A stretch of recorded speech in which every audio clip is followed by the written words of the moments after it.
Hello, everyone. Welcome to Sunday, Super Secret Sunday system stream. A little bit different this week. Hopefully everybody is doing well. Thank you for joining me a little bit earlier than you might ordinarily join me. Maybe we'll see some new faces in here. Yeah, you're Swistack, that was definitely part of my reason for doing this earlier. Whenever I can find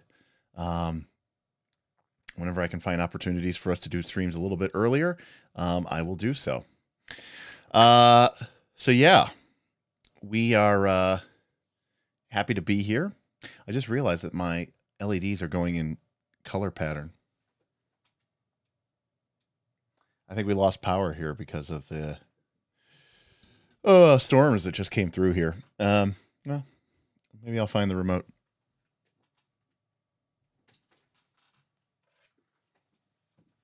There we go. All right, we got it on green. Green for root. We got Pillsbury, we got Isaiah. Frosty is here as well. Group hug all. Sorry, but I'm still mourning the death of Derek Manilow. Sorry, Frosty. I apologize to hear that.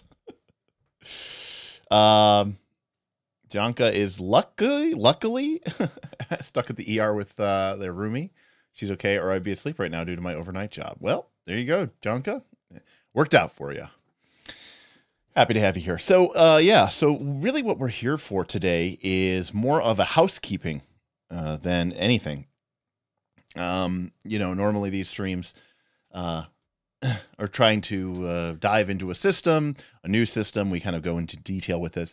This is, in this case, if you missed this, last Tuesday, so 5 days ago, we had our session 0 for our Root, the tabletop role-playing game system. And as part of that session 0, we created, with some random rolls and with some help from chat, a map, a random procedurally generated map of the Woodland, which the PCs are going to be, you know, sort of exploring and getting involved with.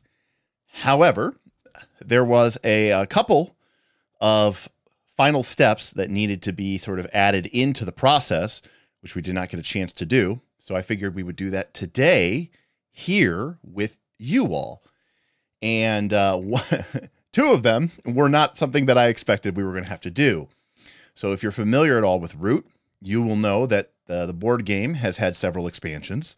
And one of the first expansions introduced the otters of the Riverfolk Company and the lizards of the lizard cult of the Great Worm. By default, our campaign was not going to feature those two factions. However, the chat met both of our stream tip goals, which was very, very generous and very, very awesome of everybody. And so today we have to add the lizards and the Riverfolk Company to our version of the Woodland. So, and, you know, one thing that we'll kind of get into here is I kind of view you all, and by that I mean the audience, the patrons, you all are going to be kind of the audience members and the directors, co-directors, co-GMs, because what I'm going to do through polls in chat, through tip goals, through Patreon polls, is I'm going to allow you all to kind of join me in the decision-making process. And in some instances in the game, where I would normally turn to, say, a random procedural move, I'm going to instead, in many instances, leave it up to you all to sort of decide where you think a certain action or story beat should go. And then the fun is going, and this will be stuff probably that is happening between our Tuesday games. Now, obviously, my players could, you know, spoil the fun and you know, check out what we've decided. But what's going to be interesting is going to be, remember, we're not writing, we're writing situations, not plots. We're going to be setting up tremendously volatile situations, tremendously explosive situations, rich opportunities that carry great risks, etc., etc., etc. We're going to be doing that together, in these sort of in-between streams or through our tip goals or through our polls. And then you all get to join next Tuesday and see how the group of PCs responds and reacts. That's kind of the idea I have for this. Now, obviously, being an actual play, we only have, 3 hours, give or take, each week to play. I would love to have longer sessions so that we could get more done. So, one of the things that we have to kind of be aware here is scope, right? We can't reach too high or too far because, quite frankly, we just do not have the time to get through really complicated storylines. And we have made a conscious decision to sort of go with smaller campaigns, shorter in duration, several months instead of a whole year or, multiple years. And that way we can get more games in. And I think it's easier for you as the audience member to sort of, stay apprised of the situation. Mike, hello. Mike has the dubious honor of being one of the very first Northern Reaches players to be accused of violating the edicts of their faction. I for one am excited to see how it turns out, Mike. They might not have known who they were messing with. So it should be good. Rick is excited to see the otters get going. I'm excited as well. Boothby is curious to see how Root plays. It's on the possible one-shot playlist for vacation in a couple of months. Yeah, I think it's fun. I mean, again, we'll see. We got to get into it. Frosty says, do you all think it's possible to play Root with a new GM and new players? Now, Boothby says it has to be possible, Frosty. Somebody had to do it when the game first came out. True. But what I would say is it's likely that the people who were playing Root when it first came out were players, and at least the game master, who already had experience with a powered by the apocalypse approach.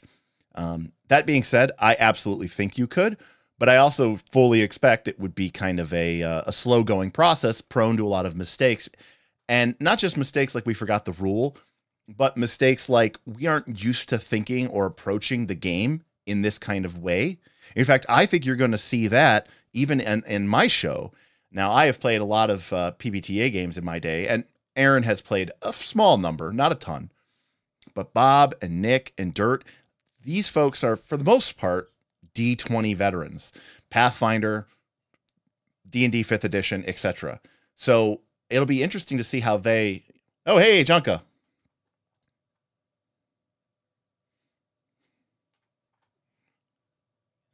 No problem, Junka. Happy to have you with us. Hopefully everything is fine up there with your roommate. Wishing them the best. But yeah, I agree with what Junka said here. Yeah, the group needs to approach the game with a completely different approach. And that is basically true for all PbtA games, for sure. I mean, Junka, that is definitely what happens. There's so many games out there. We'll never get a chance to play them all. All right.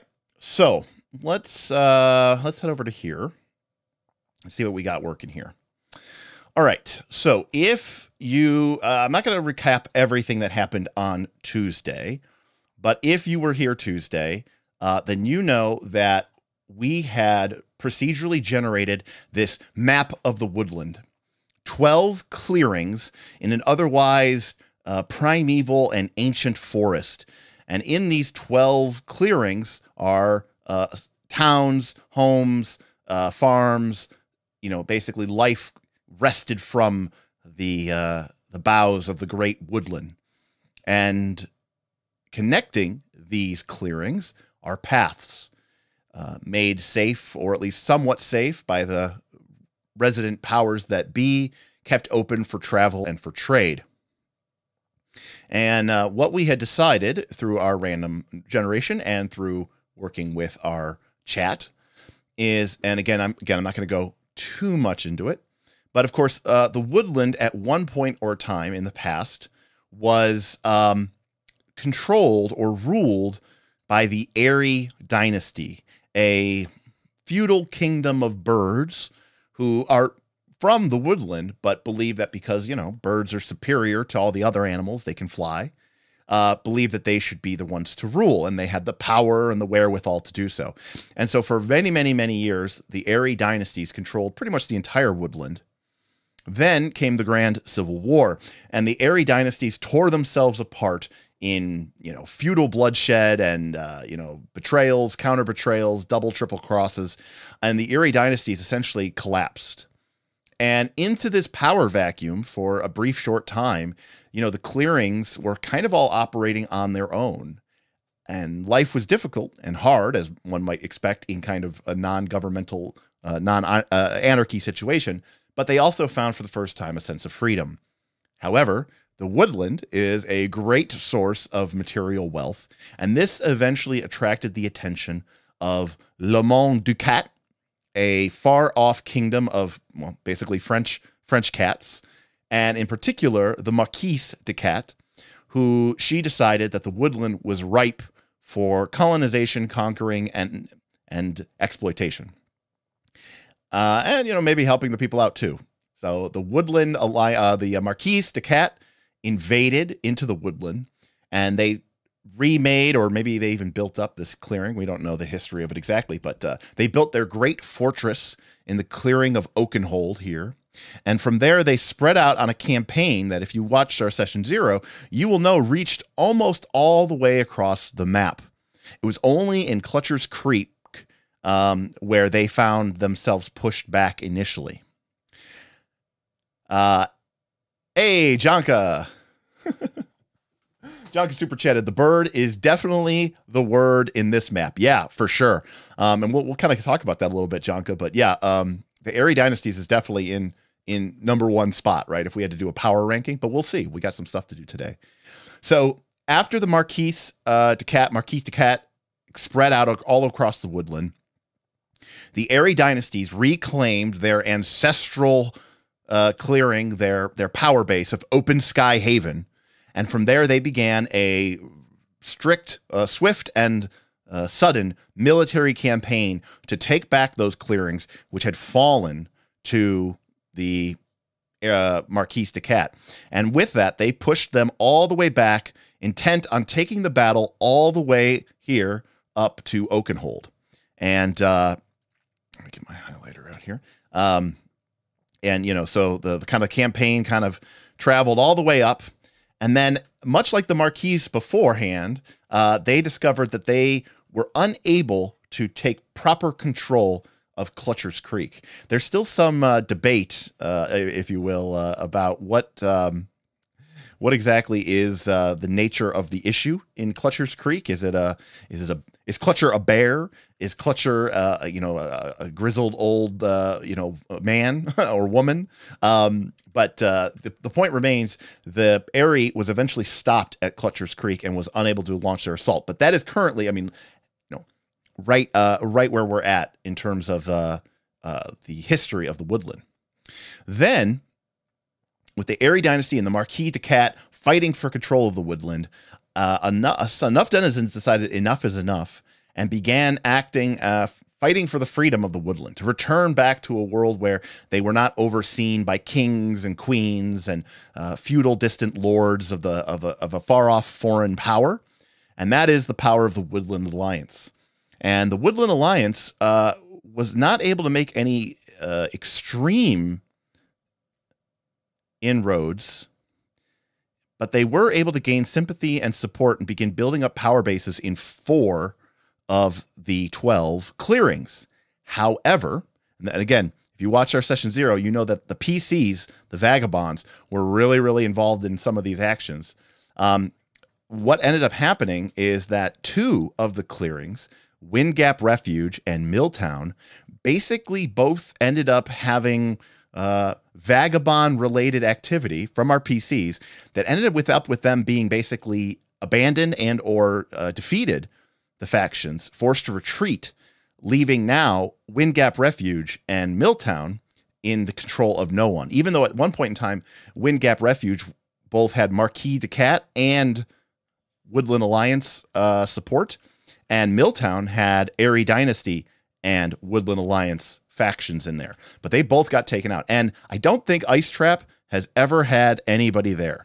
So we didn't really get into Ice Trap during the course of the course of session 0, but maybe it's something that we could do.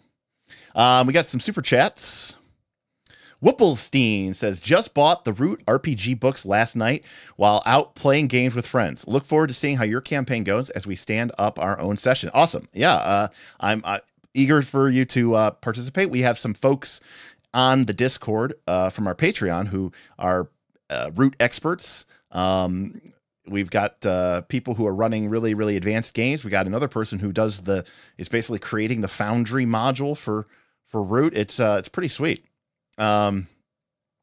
So thank you very much for that, Whipplestein. However, what we did not get a chance to do is finish off the last bit of, because, we ran out of time and it was already late. We did not get a chance to finish off the very last bit of the, character creation, which is, or I should say the character creation, which is the Vagabond Band's daring exploits. So first things first, chat, we are going to be, and again, as I said before, this is more of a work, working session with you all, because what I'm really doing here is just getting these final elements complete so that we can have this stuff ready for Tuesday. And I figured, why not just have you all join me? So I'm going to grab a window capture here. Okay. Boom. There we go.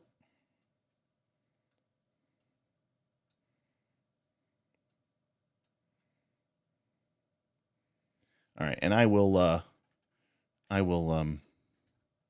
what's the word? I will shrink and whatever this as needs be. There we go. All right. So from the rules, the Vagabond's daring exploit. Finally, the last step in all of character creation is for the group to do something collectively. When you start play, the group of Vagabonds, and remember, we've got Aaron is playing Socks, a raccoon ranger. Socks, the raccoon ranger. Kind of rolls off the tongue nicely. Socks, the raccoon ranger. Bob ultimately decided that his character's name would be Lucius, and he is a fox vagrant, kind of a smooth-talking con man type. Our friend Dirt is playing Artemis, who is a hedgehog tinkerer, a sort of mad scientist who likes apparently making weapons of mass destruction. He brought that up several times during session 0. And then lastly, we've got Nick, who's playing, I believe, has chosen the name of Vance for his Badger Arbiter, a beefy protector, a believer in, the value of a good blade or a good weapon.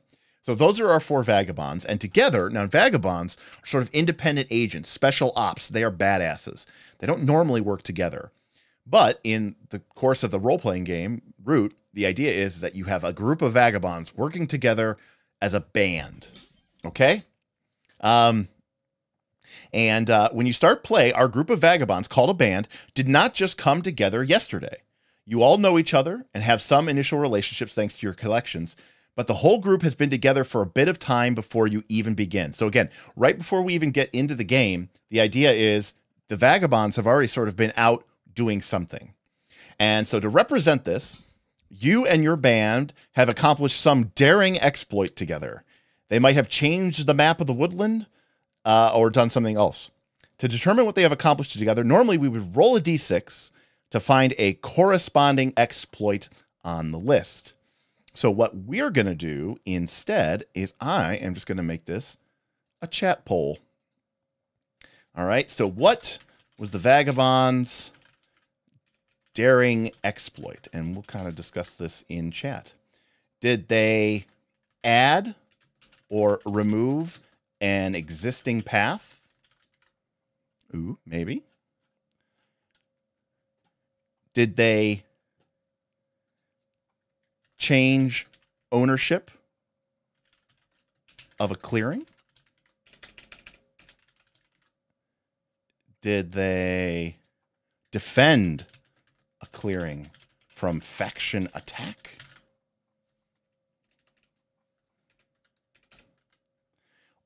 did they discover and explore a valuable ruin?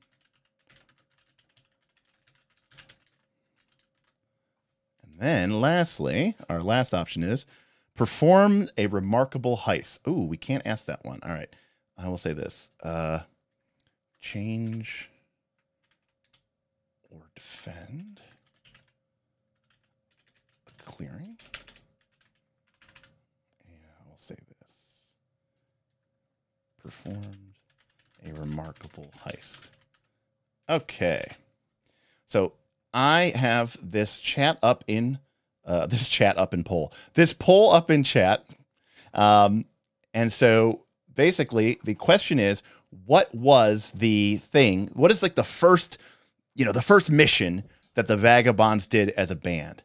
Now, normally in the game, you would roll this randomly. And this is kind of an example of where I want to use chat. I want to use your tip goals, and I want to do all that stuff just to make it more interesting and fun and more interactive with you all.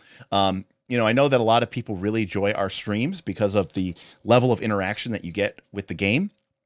I also understand that it can be kind of annoying. Wheel of Pain, Wheel of Destiny, and stuff like that was fun, but it was a little bit intrusive. And so what we're trying to do here is sort of strike a balance where, unlike, say, other actual plays, which are recorded in advance and, have 10 trillion people, right? We only get, 70 to 80, people watching our streams. So we can be a little bit more interactive and kind of really listen to what you all are saying and sort of kind of take your influence on it. And of course, if you're a member of the Patreon, you'll get twice as many opportunities to do so, because you'll be able to do that through polls in the Discord, which is part of our Patreon benefit, between sessions when I'm sort of trying to figure out what some faction would do.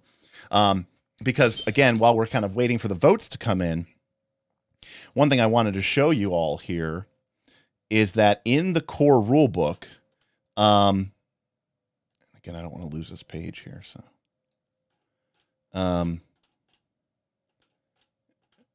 did I already lose the rule book? Probably did. Okay, there we go. 63. In the core rule book, they have rules for your factions to kind of interact with one another. And here we go. Is that what I'm looking at? Yeah, maybe that is it. So like what'll happen is at the end of a turn, we might say, okay,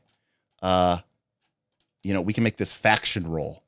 And whenever time passes, like maybe between sessions, you could start with a faction.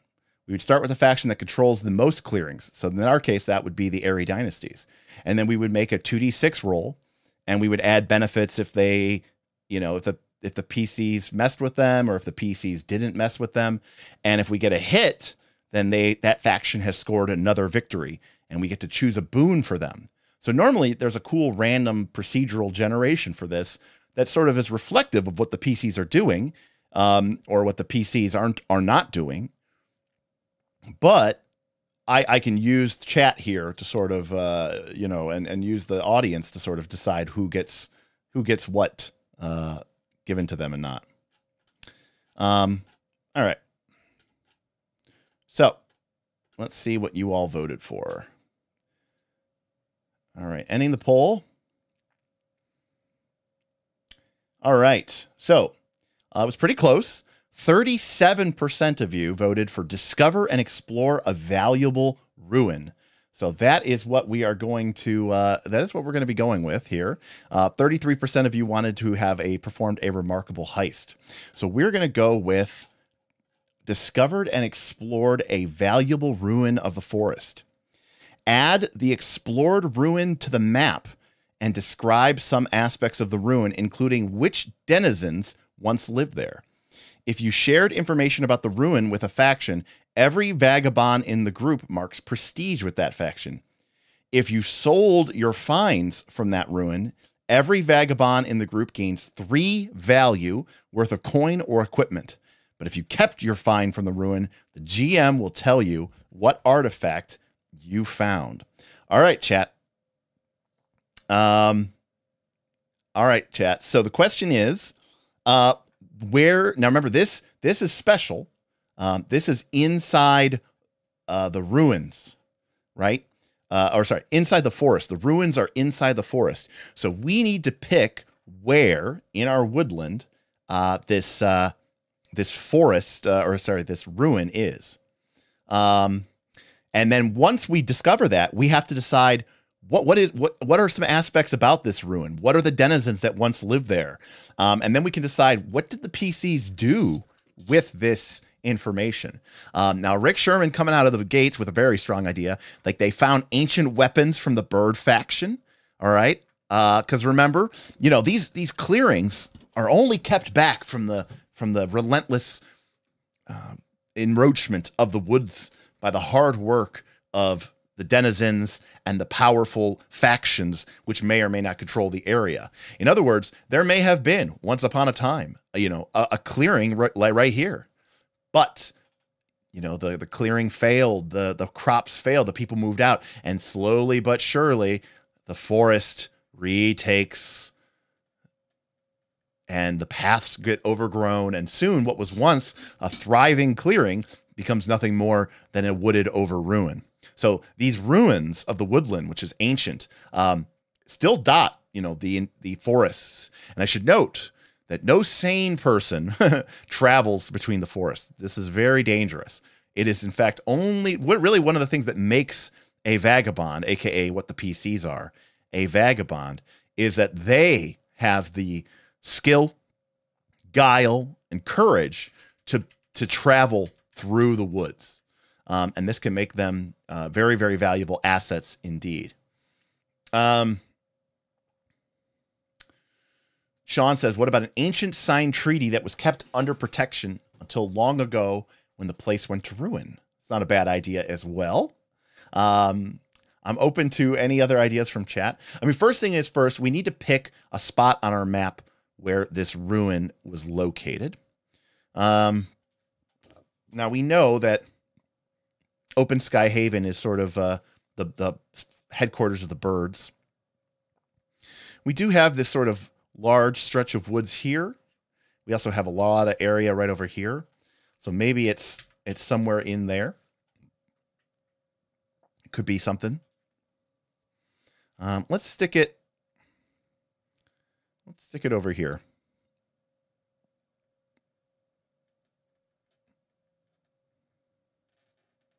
All right, so we've got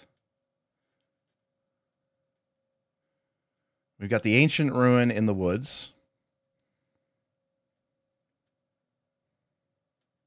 All right. Now we have to decide what was this and what lived there and what, you know, lay there. I personally really like Rick's idea. I don't know what you all feel. Zerverus says maybe a map of underground connection between some of the places. Now, Zerverus, there is a faction which we did not include in our game called the Grand Duchy, which are moles. And they actually do dig underground tunnels. If I was including them, that might be a cool way to sort of bring them into the game. But we're not, so I'm going to avoid that just because I think it could be something fun for a future. But I do like that idea. Rick is saying it's an old foundry or forge. That's pretty cool. All right, I like it. I mean, look, this is your opportunity, chat, to sort of shape the game. Emperor Epic says, I really want that large circle of forest in the center to have a river that only the otters can traverse, and that's how they gain the power. Maybe the Alliance needs their help to connect their forces. Yeah, so Emperor Epic, I think that we're gonna create a river when we add the otters, because step 1 is we got to complete this. Step 2 is we add the river otters, and then step 3 is we add the lizard cult. So we're gonna try to take care of that in, like, you know, a quick 90 minutes or so, maybe 2 hours. But you are right. There is a definite. You can see it here on the map, by the way, what Emperor Epic is talking about. There is really not a good way to cross like this line in the map, right?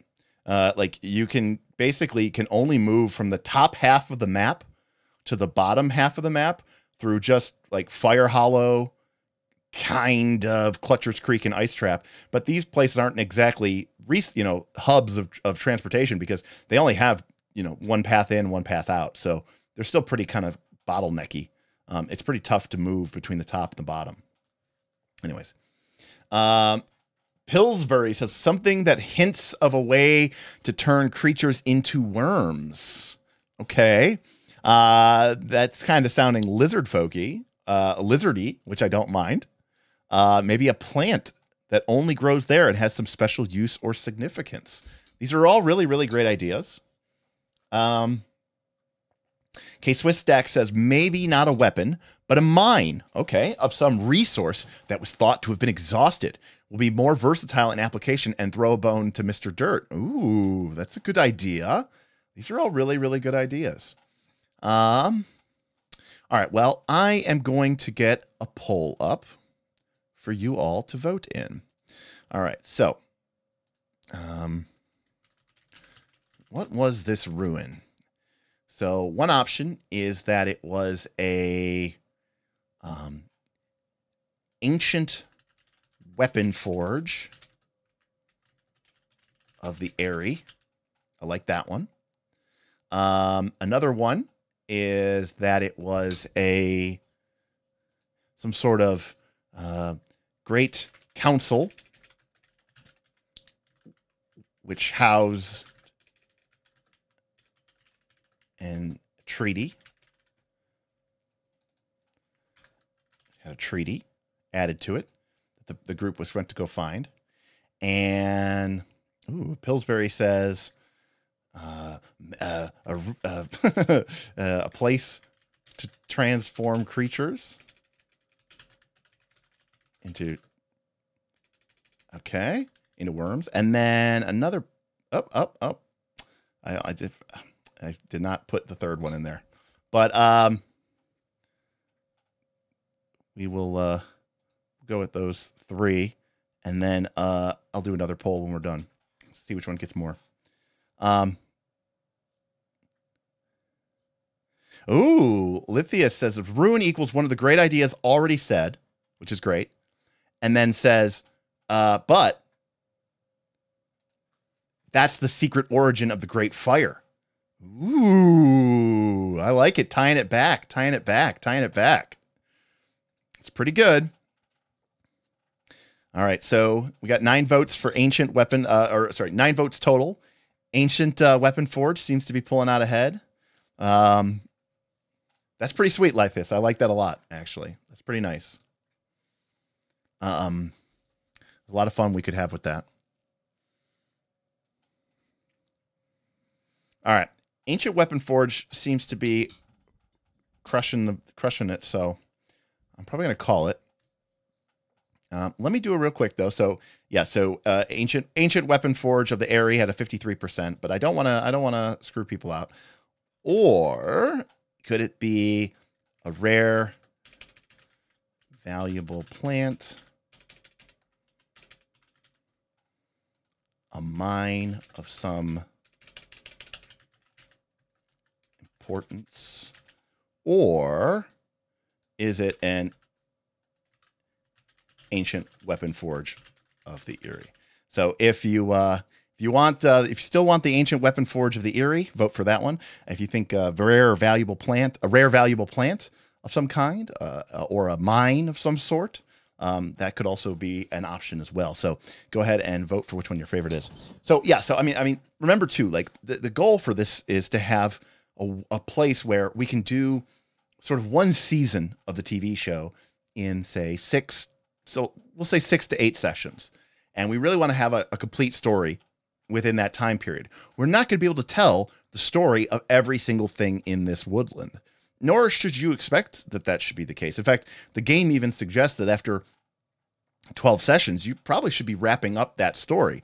That doesn't mean the story of your woodland is complete after just 12 sessions, but perhaps that group of vagabonds, or at least the majority of them, story is kind of told, and you can kind of bring that to a close. And maybe you pick back up, 6 months later or a year down the line, and that's kind of your second season, right? That's your season 2. And now maybe you explore another area. You might go an entire campaign, and we never really make our way down to Ice Trap, but we also don't go out of our way to really explain it. This is what Dungeon World means when it says draw maps, leave blanks. You know, we don't have to define every single thing here, you know, before our game begins. In fact, it's better that we don't. We've drawn a map, but we've left blanks. What's Ice Trap? We haven't really decided. And that's okay. It's cool to have that kind of in your back pocket so that if you or the players or the narrative sort of need a place that fits what you need to do, you have these other places on your map sort of ready to go. Welcome, Ben. Glad to have you here for it. I know that you're out enjoying the day, although we had some bad thunderstorms, so they probably are coming your way, my friend. Maybe tomorrow. All right. So the winner, again, by far, is sort of an ancient weapon forge of the Eyrie, which sounds awesome. Okay. So I love the idea that and again, this is just us whiteboarding here, but I love the idea that there is, you know, the Eyrie equivalent, okay? The Eyrie equivalent of Excalibur, right? It's kind of like they're the sword of rightful kings of the Woodland, right? And the Eyrie dynasty, it had been lost for a long time. Because remember, this is their daring exploit. This is what this, I mean, the PC's names are pretty common. I mean, not necessarily 100% of households know who they are, but they are famous, right? They have these prestiges. They have reputations. They are a known factor throughout the Woodland. So what if this ruin was sort of the place where this weapon either was or could otherwise be made, or maybe it was already there, it was stored there, something like that along those lines. And the Eyrie dynasty had lost it forever. Maybe it got lost when during the Great Civil War, and the clearing and the ruin and the fortress was lost to time in the woodlands, or maybe they lost it centuries ago, but you know, they never found it. And now that the Eyrie dynasty is back and they are trying to seize control of the Woodland again, what they want is this sign of providence that, you know, that the current ruler of the dynasties is wielding the great, you know, the great Excalibur as proof, right, of their divine right, of their royal right to rule.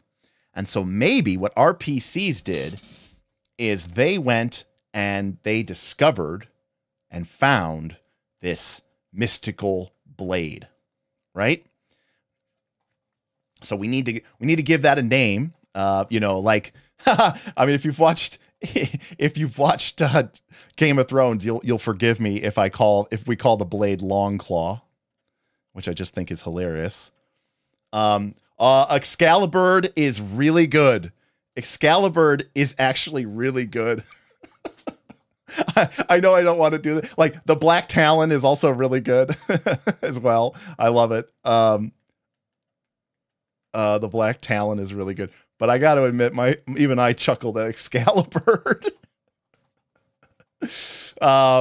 Right, exactly, Ben. A single vagabond can make a huge impact to any event, but a group of vagabonds can literally change the course of history. Okay, people are really liking Excalibur. Oh, so good. Excalibur.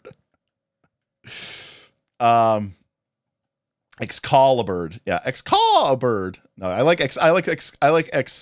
Oh, sorry. Yeah, I did it. Ooh. What if it's Exclawbird?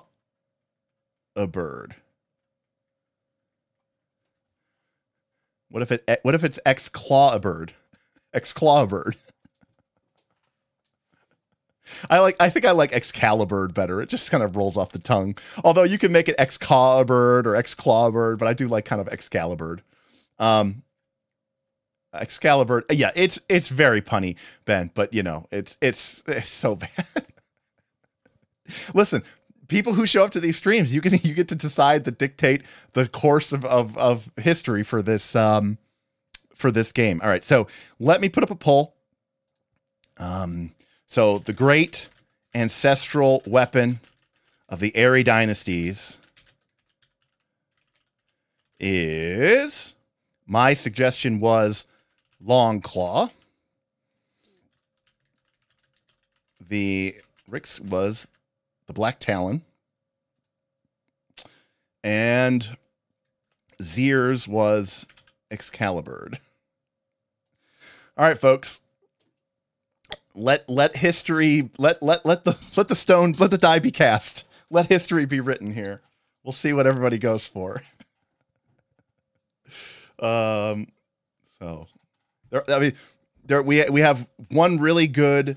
Mine is just a sort of an example, but obviously just stolen from Game of Thrones.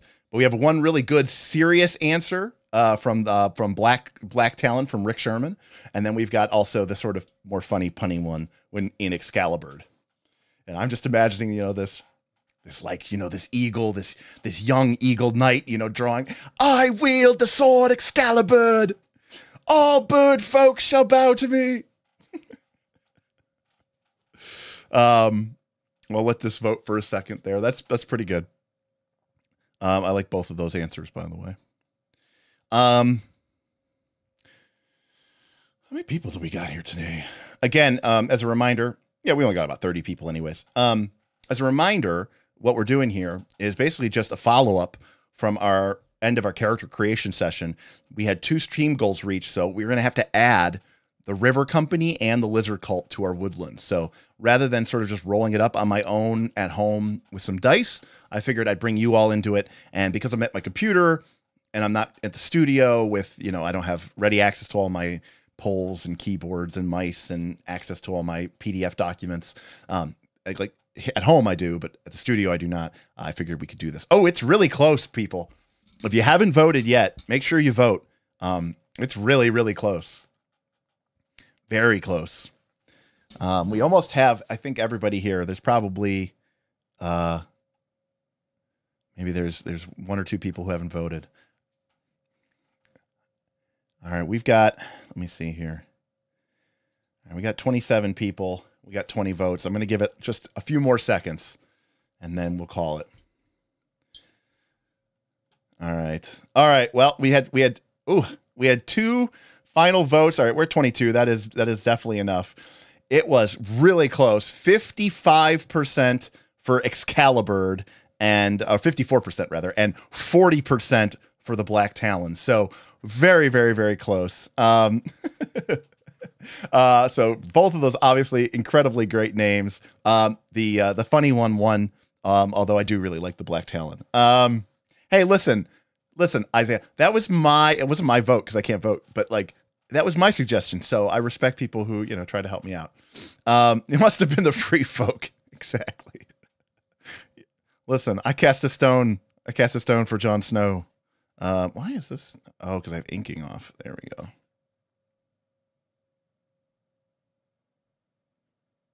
There we go. All right. So Excalibur has been located. Okay.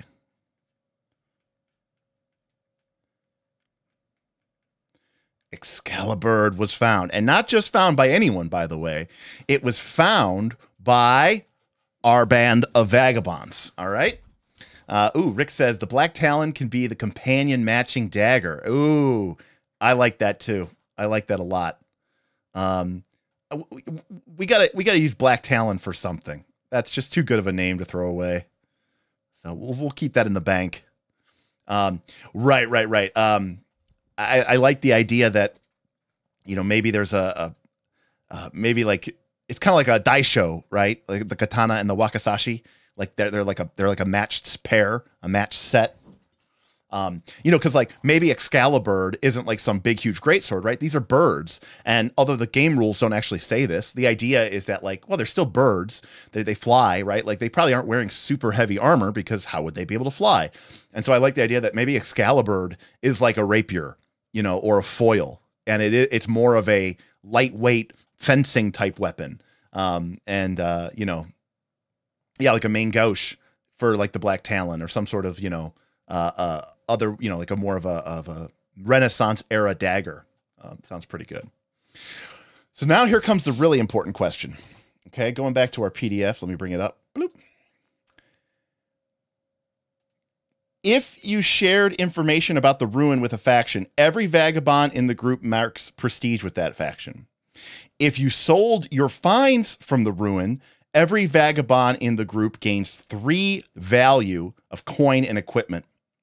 If you kept your find from the ruin, the GM will tell you what artifact you found. Now, normally the PCs would get to make this decision, but they're not here today, are they? So that means you all get to decide what they do with this, right? You can decide what did the band of vagabonds do with Excalibur. Number one is, who did they go to with the weapon? Who asked them to recover it? We were assuming it was the Airy dynasties. What if it was the Marquis de Cat? What if it was the Woodland Alliance? All right. Number two, did they sell it and get a lot of money? I should say that in this game, it uses sort of an abstract concept called value. You know, 3 value to everybody is 12 value over 4 PCs. 12 value is an insane amount of money. So, you know, and because we've made this such a big deal. I mean, this isn't just some ruined weapon. This is Excalibur. I'll even increase it to 4 value. So that's 16 value of a thing, which is like, you know, the equivalent of tens of millions of dollars, probably. And again, and that could be worth of coin or equipment, which, you know, the PCs would have to decide. We didn't just sell it for money. We sold it for a shitload of money. Exactly, GM Scott. Couldn't have said it better myself. Emperor Epic coming in says, what if they sold it to the Otters, leading to their rise of power in the Woodland? That's not a bad idea. Isaiah says they sold it to the Cats. Ben says, what if they sold the information, or perhaps for a prisoner exchange, right? Maybe it wasn't just money. Maybe it was something else. So we have to decide which faction did the party go to with this? And there's some details here that we're kind of leaving vague. Like, were they hired to find this thing, or did they go and find it on their own and then, you know, kind of decide to bring it out, right? There's some stuff here. So which faction?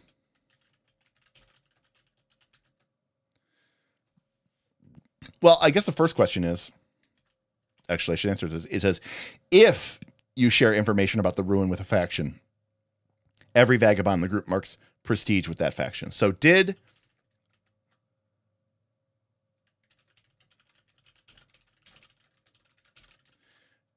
guess the first question is, did the PCs even do that?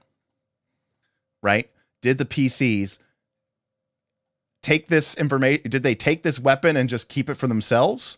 Or, you know, were they doing this on behalf of another faction? Keep in mind, this is an opportunity for them to get some prestige. Ben, I love the off-camera shenanigans. Yeah, Ben, I think it's going to be the best way for me to sort of keep the fun chat interaction that we had during Wheel of Pain and Wheel of Destiny, and, you know, giving people hero points. But obviously, you know, I was sitting here at my computer. I had Aaron working as a producer in the back, remotely. So it became, you know, much more convenient and easy for me to be able to do this kind of stuff. It's going to be very hard for me to manage polls and chat reading when we're really just trying to focus on playing the game. Oh, by the way, Ben, so my stuff came today. So I've got the Rode wireless Go 2. Come on, focus. No, there we go. So this is the transmitter and this is the receiver. I've got 5 of these so that I can have each person be individually synced. And then I bought these $100, well, maybe they were like $80. This is the Rode Lavalier 2. So we're going to have these lav mics, and hopefully we solved some of the issues. I gotta play test it tonight. I just got these today, so we'll see. Ben says, "Oh, those are ubiquitous. Great choice. I'm glad you approve, Ben. You know, I just decided, yeah. I mean, it's still probably what I would call prosumer, Ben, but you know, it's definitely. I wanted to go with something a little bit more rugged and a little bit more higher end. So, I think this will really help us out with the sound treatment that we have done, plus these. And I'm going offline here, or going off on a tangent here. But the coolest thing, Ben, is I am going to be able to have each one of these receivers be plugged in via USB to my computer. And each one OBS will recognize as an individual source. So what I can do then, Ben, is apply noise gates, expanders, compressors, EQs on everybody's individual lav. And I think that'll be really, really cool. So should be good. Is it a magnetic lav? No, I don't think so. It does have a, which I guess is pretty cool. It does have a locking ring so that it like can lock in and screw in. And there was like a big choking hazard because apparently this wire is made out of Kevlar. And they were like, if this chokes around you, you will not be able to cut it. You will die. It was like this whole big thing. It was really dramatic. All right. So the answer from the poll was yes. They did share this information with the faction. So the question is, which faction? Was it the Marquis to Cats? Now remember, the PCs have some very complicated relationships with you know, all of the really at this point all of the factions. And just because somebody mentioned it, I am going to add. Okay. Boom. All right. So, which faction did the PCs work with in order to retrieve this item? Was it the Marquis? Was it the Airy Dynasties? Was it the Woodland Alliance? Or was it the Riverfolk Company, who have yet to make their true appearance in the Woodland? Isaiah says, a part of me would love to see the Arbiter, what the Arbiter would do with this in his possession. It's pretty sweet to think about, Isaiah. But the bigger part of me wants faction shenanigans. And yeah, I think we are kind of here for the faction shenanigans. Michael, by the way, with a kind of, sorry, Mike, I missed your post. He said, maybe whoever they sold it to used it to commit some atrocity like the Great Fire, for which people now hold the Vagabonds morally responsible. Yeah, there was an idea earlier, Michael, about tying the ruin in the woodland to the Great Fire. I don't dislike that idea at all. I think that idea is really cool. And so maybe we will still use that idea. I don't hate that idea at all.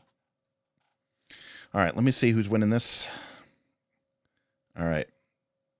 Ben, it was a pleasure having you, my friend.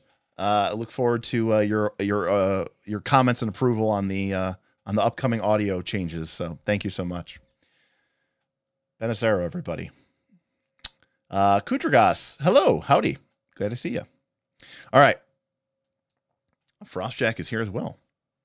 All right. Well, with 46% chose the Riverfolk Company. It wasn't even close. 2013. Last place, by the way, was the Airy Dynasties. Okay.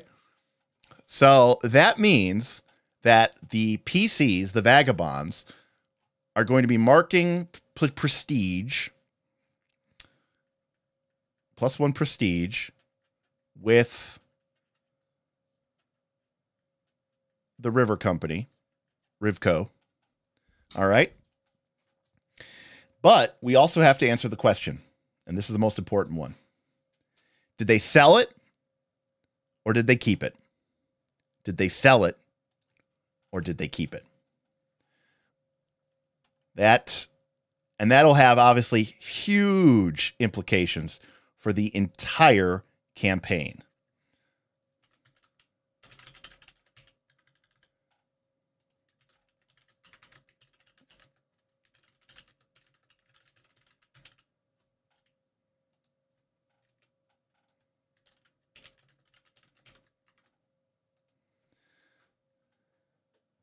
All right.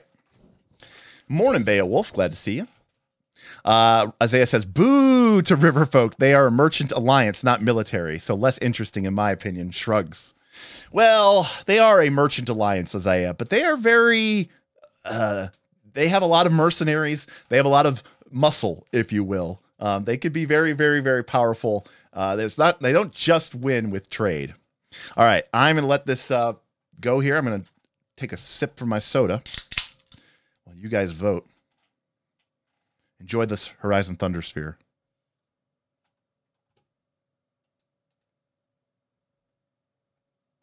Oh, apparently not. Apparently my stream deck is down. All right, never mind. Don't enjoy shit. I usually play that while I'm... Wonder why that didn't play. There we go. Horizon Thunder Sphere. Okay. Final tally. 64%. 2/3 of you said they kept it. So that means that the PCs now are possessed by the PCs. The PCs are now wielding, or at least have in their possession, Excalibur. So that is a very, very, very, that is a stick of dynamite thrown into the fire, because it goes without saying that every faction, especially the Airy dynasties, is going to want that. So GM Scott says, who gets it? Who wields it? Can they wield it? Well, the good news, GM Scott, is anybody can wield anything. That's the first step. It's already 6, but if we have time, GM Scott, we will circle back at the end of this stream, and we will we'll build out Excalibur.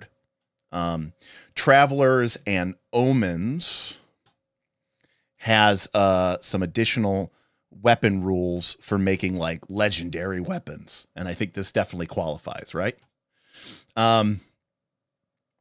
So Rick says the otters could be information brokers, and that could be powerful in other ways. Well, and I think that's interesting, Rick, because what I'm imagining is oh, I see what you mean, GM Scott. Okay. Because what's interesting is, right, the PCs, there's a lot of unanswered questions here. We don't have to answer all of them, okay? We don't have to answer all of them. But were the PCs hired by the Riverfolk company to go get the weapon, and then they didn't return it? Or did the Riverfolk company let them know where the weapon was because they wanted someone else to have it? They didn't want to have it. They just wanted somebody else to have it. Like, what's the River Company's plan on this? Are the PCs working with the River Company, or are the PCs working against the River Company? Or is that kind of still up in the air? Like, do the PCs, have the PCs not had their time yet to go and return the weapon, right? Like, that's something, rather than we saw now, we might see in play.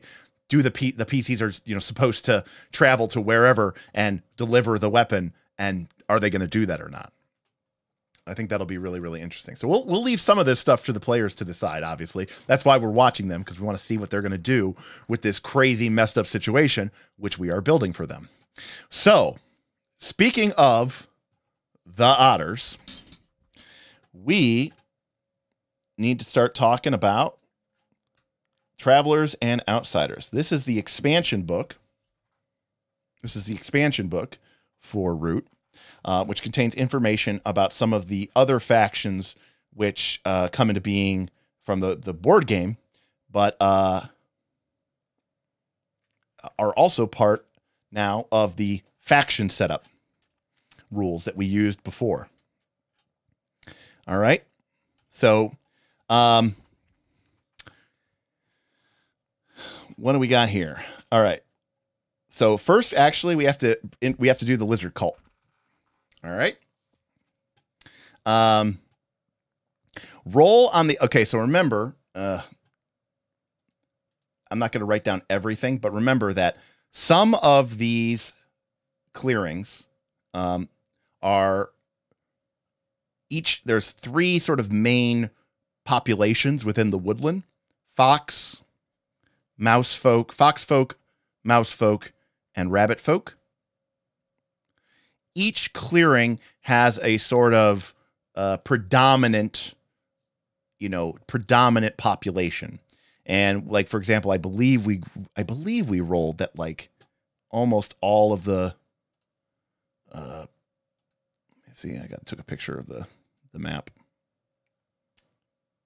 Here we go. Yeah, like this was a rabbit. This was a rabbit. This was a rabbit. And this was a rabbit. And then this was a fox. This was a fox. This was a fox. And this was a fox. And then this was a mouse. Mouse. Mouse. Mouse. So like all of our rabbit factions are actually all down here in the southwest corner of the map, mostly under area control. So going back to our PDF, with the lizard cult, you have to realize that the lizard cult represents a faction of lizards that come from outside of the woodland, and they worship a deity that they call the Great Worm. And they speak to the downtrodden and try to basically, join our cult and, find someone who really cares about you and, forget your material bonds and, embrace the message of the Great Worm, right? So what we have to do normally is we would roll randomly to determine who the outcasts in our society are. On a 1 to 2, fox. On a 3 for 4, rabbit. On a 5 through 6, mouse. But I have you all here. So what we can do instead is have you all vote for who is, or which population is the outcast. Is it the fox folk? Is it the mouse folk? And is it the rabbit folk? All right, poll is up.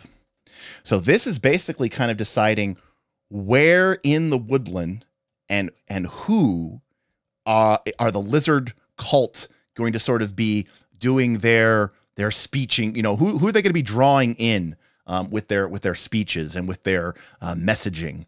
And so Isaiah says, "Ooh, the foxes, as they are spread amongst all 3 factions." That is true. So and I'll read from here.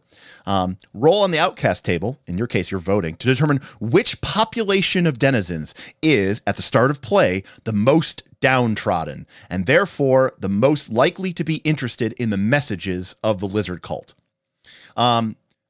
K-Swiss-Deck, the only species amongst these represented by the PCs is a fox. That is correct, K-Swiss-Deck. Bob's vagrant is Lucius the fox. We also have a raccoon, a hedgehog, and a badger. They want to draw in the mouse population since they can also be used as food. The game kind of leaves the whole carnivore, are you a cannibal thing kind of behind the line there, Rick Sherman. I don't think it really goes too much into the actual ecosystem of food and population. All right, let's see what everybody's voted for. All right. Well, we almost have 20 votes, and it is a clear winner. It is fox. So I don't know if you all chose that because they're so distributed, but fox got 61%, or if it's because Bob is a fox, and that might make it really interesting. If some of his friends, family, right, some of the people he cares about, maybe start getting, they start listening to the words of the lizard cult, right?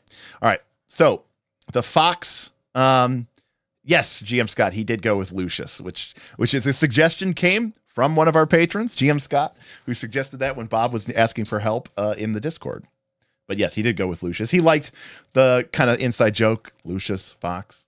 All right.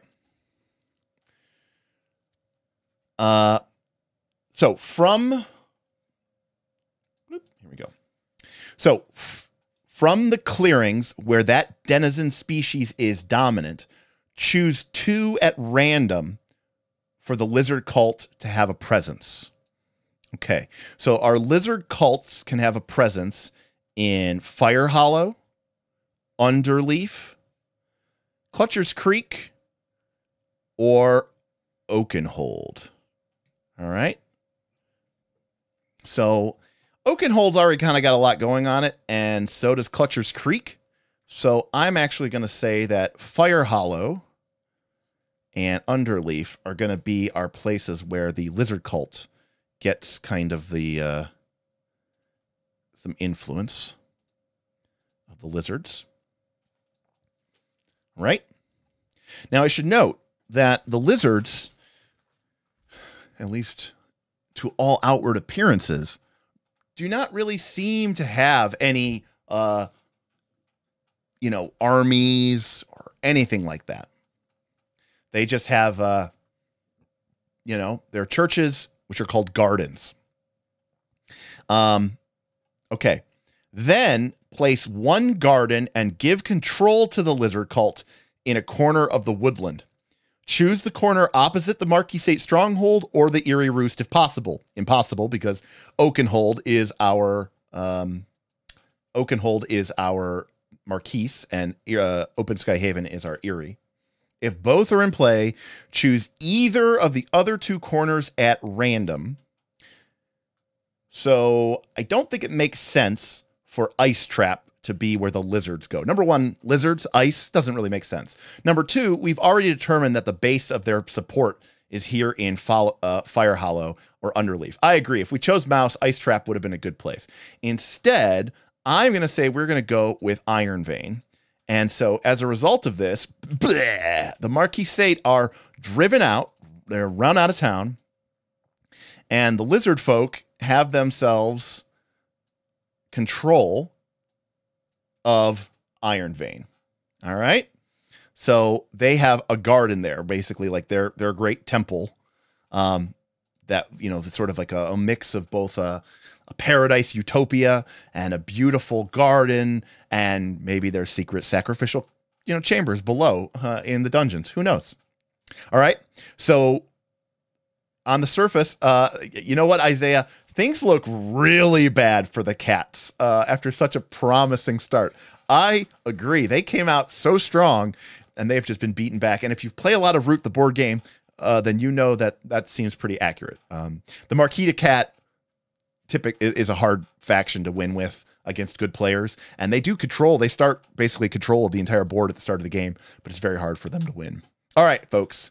So now that we have our lizard folk presence, it is time to add our river folk company. All right. You notice that we have a table here, random corner table, random map edge table. The river folk company almost always enters into the woodlands using waterways, and they place a heavy emphasis on travel across rivers and lakes. If you do not already have a river or lake in your woodland, which we do not, add it to your woodland. Do so now using the following process. First, determine randomly if you are adding a river, lake, or both. Roll a die. On a 1 to 3, add a river. On a 4 to 5, add a lake. On a 6, add both. Guess what we're going to do? You guessed it. It's going to be a poll.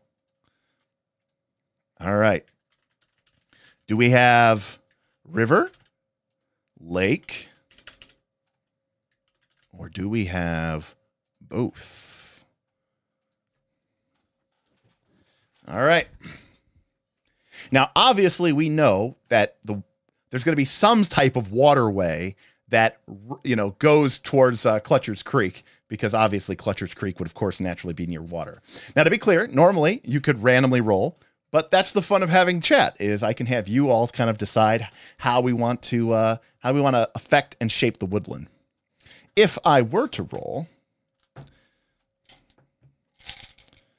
we would have gotten a 3, which would have been just a river. But instead, we get your all's votes. Oh, it's really close. It's very close. All right.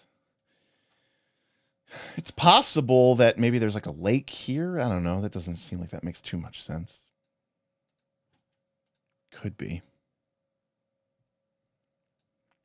All right, a couple more moments. All right.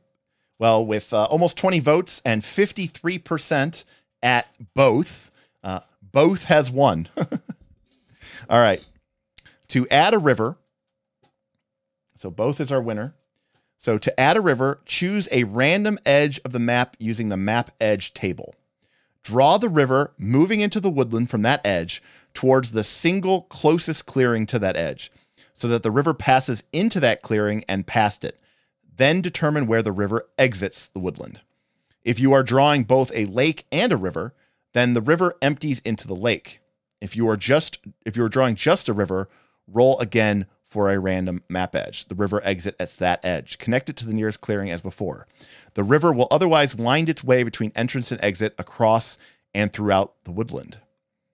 If you have a lake and a river, then the lake will connect directly to and either flow into or from the lake. I think it means the river. To fill in the path of the river as it winds its way through the woodland, drop a handful of dice, about 5 or 6 on the map, about 6 inches above. We can't really do that. Draw the river's course so that it winds around those dice, connecting with any clearing it gets particularly close to, and ultimately exiting at the appropriate location. All right. So, okay, let's see here. Okay. Ooh, Reaverbot says Ice Trap Lake and Clutcher's Creek feeds into it. All right, I like this. I like that. Maybe Excalibur was found in the lake. Ooh, that's so good. That's so good. That's so good. That's so good. Okay. Let's start with this. We have a river and we have a lake. So what we're going to do is I'm going to label our map here so everybody can see it. Okay. I'm going to call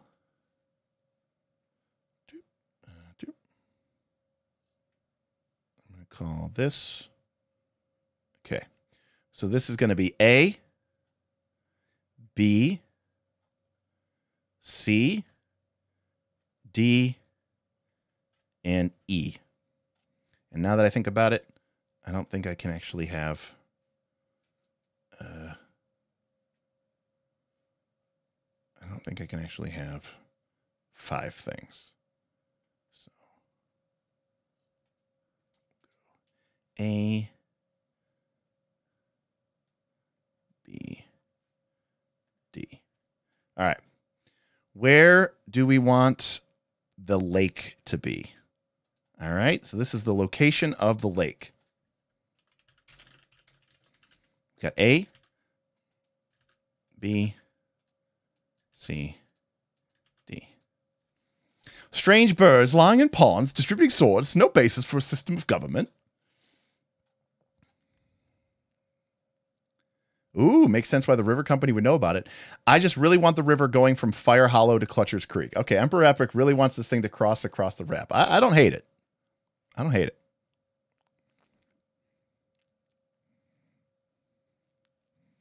All right, everyone's voting. Ooh, it's tied. We got 10 votes and it's tied, neck and neck between C and D.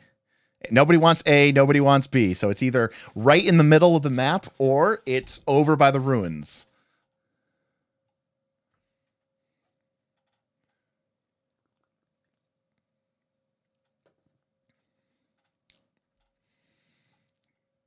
Uh-oh.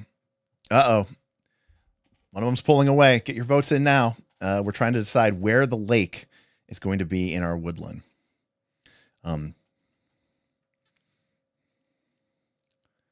I do love that. I got to admit, you know, the fantasy gamer in me loves the idea of a wood, like what was once a clearing and it's now more like a swamp, right? With the water, and you can see like the half, the crumbled stone ruins in the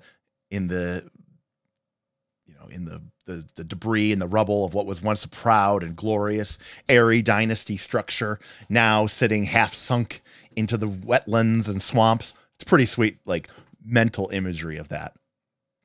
All right. Well, at 60%, the answer that we came up with is D. So D is definitely going to be where we're going to place our lake. All right. All right. So, we've got our lake here.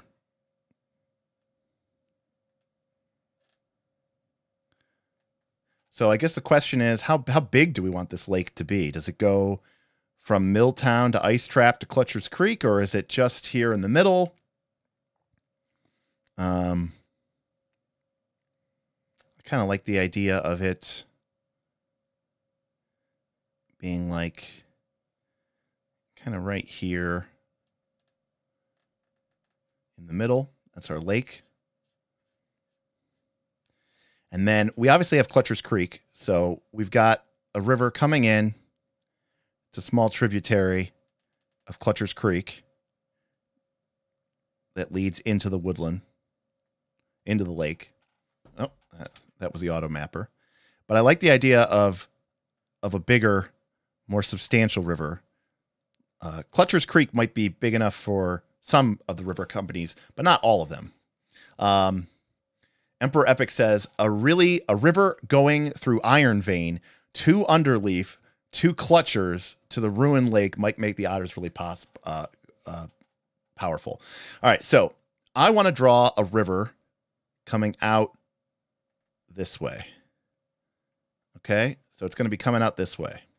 So the question is, where should the river head? Should it head west to Fire Hollow? Should it head northwest to Iron Vein? Or should it head due north to Wind Gap Refuge? So that's going to be our vote. And you all get to decide. River heads to A, B, C,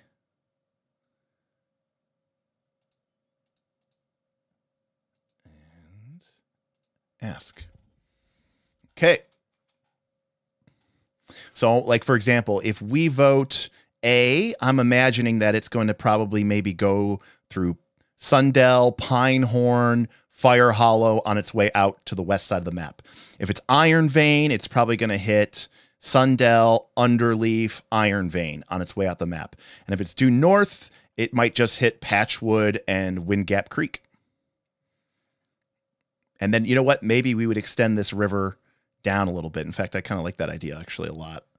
I'm going to do this. I'm going to have the river actually enter here like that. So it goes through Milltown. So Milltown is definitely part of our river network.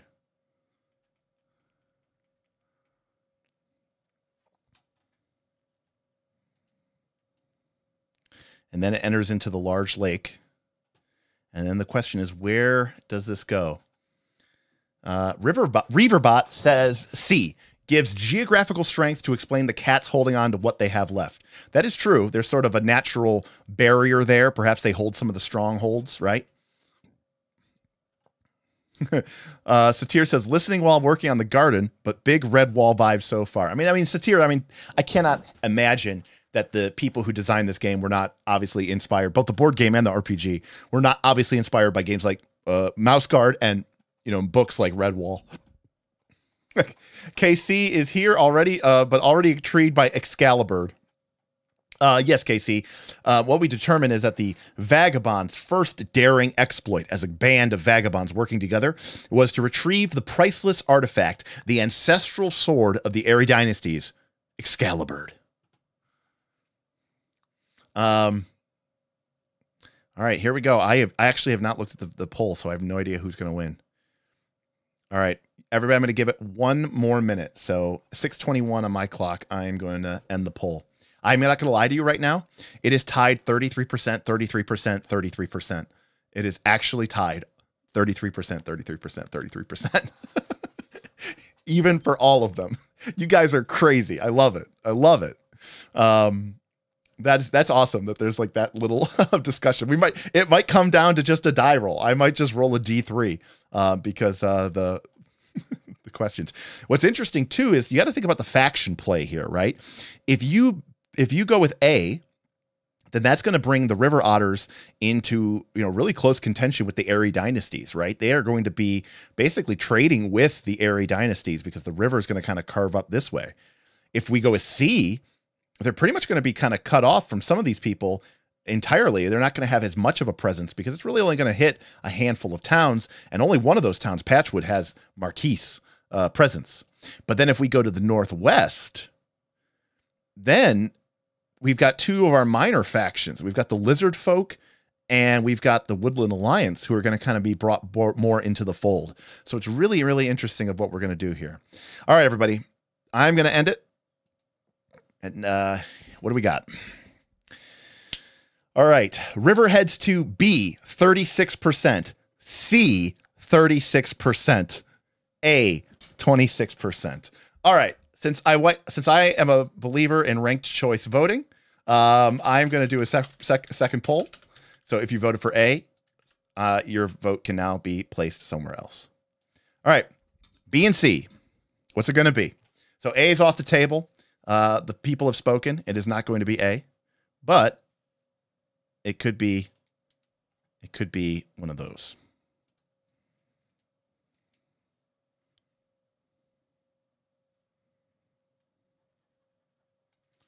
All right. Vote quick because I'm not going to keep this up for too long. It's pretty even. Starting to pull ahead. Balance the poll. Yeah. So, again, I know some of you wanted it to go to A, but that was not to be. But, all right. It's very close. Very close. But we got someone pulling ahead. Now they've fallen back behind. They're pulling ahead again. All right. All right. I'm going to give it just a few more seconds. If you have not voted yet, vote now. The river is heading to... It was not to be. That's right. All right. I'm ending the poll. And with a vote of 60% to 40%, our river is heading to B. So we are heading up towards... We are heading up towards... All right. Geez, I'm giving you guys way too much control here. Okay. So the river's going to head up towards Iron Vein, right? But does the river connect to Patchwood?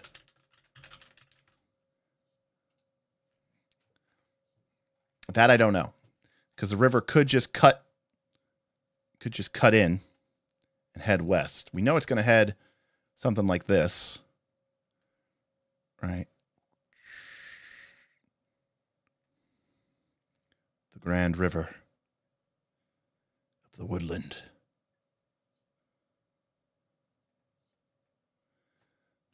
All right, I'm only going to give this one a quick shout. All right, 80% of you say yes. All right, so we're good there.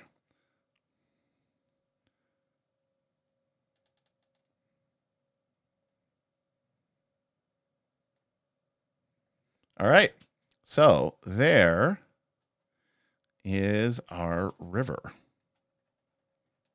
that now divides our woodland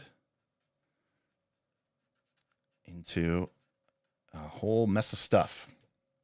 Very awesome. Very, very awesome. Very awesome. I think we have one little step left here. We've got our lake.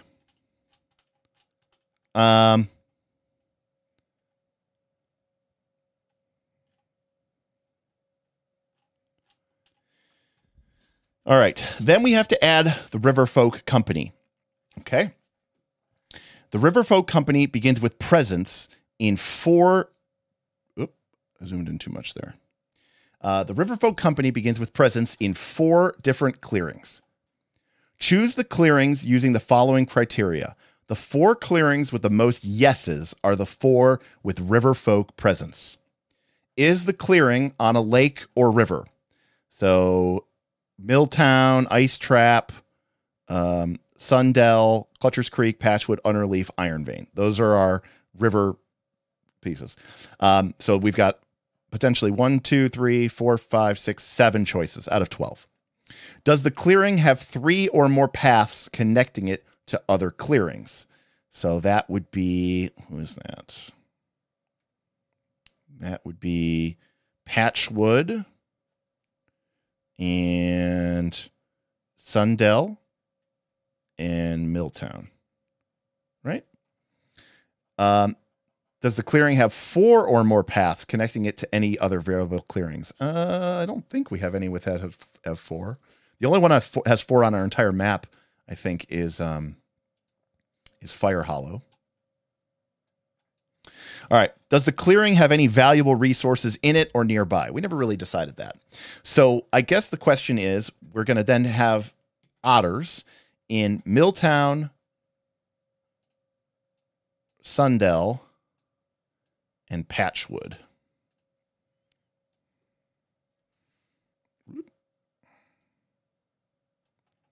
All right.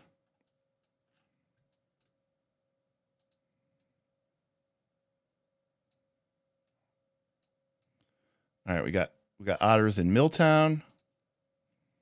We've got otters in Sundell. We've got otters in Patchwood. Emperor Epic says, so the fourth location is sort of a toss-up because, again, there's 7 locations that qualified. Iron Vein, Underleaf, Clutcher's Creek, and Ice Trap are all basically the equal. So they all have 2 coming in, 2 locations, 2 locations, 2 locations, 2 locations, 2 locations. So it could be any of these. So the fourth location for them could be Ice Trap. What do people think? Do they like the idea of Emperor Epic? Do they like the idea of the otters maybe having like the home base in Ice Trap? Isaiah likes Ice Trap as well. Because the only other place that they could really be would be Iron Vein or Underleaf, but you know, we do have the lizard's presence in there. Iron Vein has to have valuable iron. You know what? Satir is 100% correct. They would not have named it that. So, Iron Vein. But the ice from Ice Trap could also be a valuable resource too. I mean, this is a world without freezing and refrigeration, right? Like maybe the otters operate, shipping and cooling, air conditioning as well. I'm seeing a lot of like for Ice Trap. I like Satir though. I mean, I like the idea, by the way, Satir. If you remember, Iron Vein was controlled by the Marquis Sate at the beginning of our process. The lizard cult has taken it over. So the Marquis Sate, I'm sure, are very, very upset about that. Okay, so what we're going to do is we're actually going to give the otters control of Ice Trap. They're going to have presence there. We're going to give them... Bloop. There we go. There we go. We've got ourselves a pretty sexy looking little campaign, if I don't say so myself. I think that looks really good. With 5 factions. I don't know that we're gonna. Of course, the PC's actions are going to decide everything, right? I mean, that's what this is all about.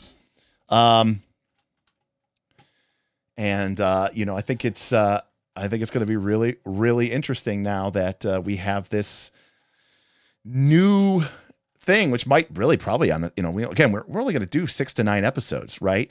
The fact that the PCs have Excalibur, I think, is working. Again, the whole goal here is, as a GM, my job is to take your input, your thoughts, your ideas, your voting, right? Your tip goals, and create interesting situations for the PCs. And both of us, me and you, basically get to sit back and watch and be audience members and find out what's going to happen. And the PCs are going to play to find out what happens. Nobody knows.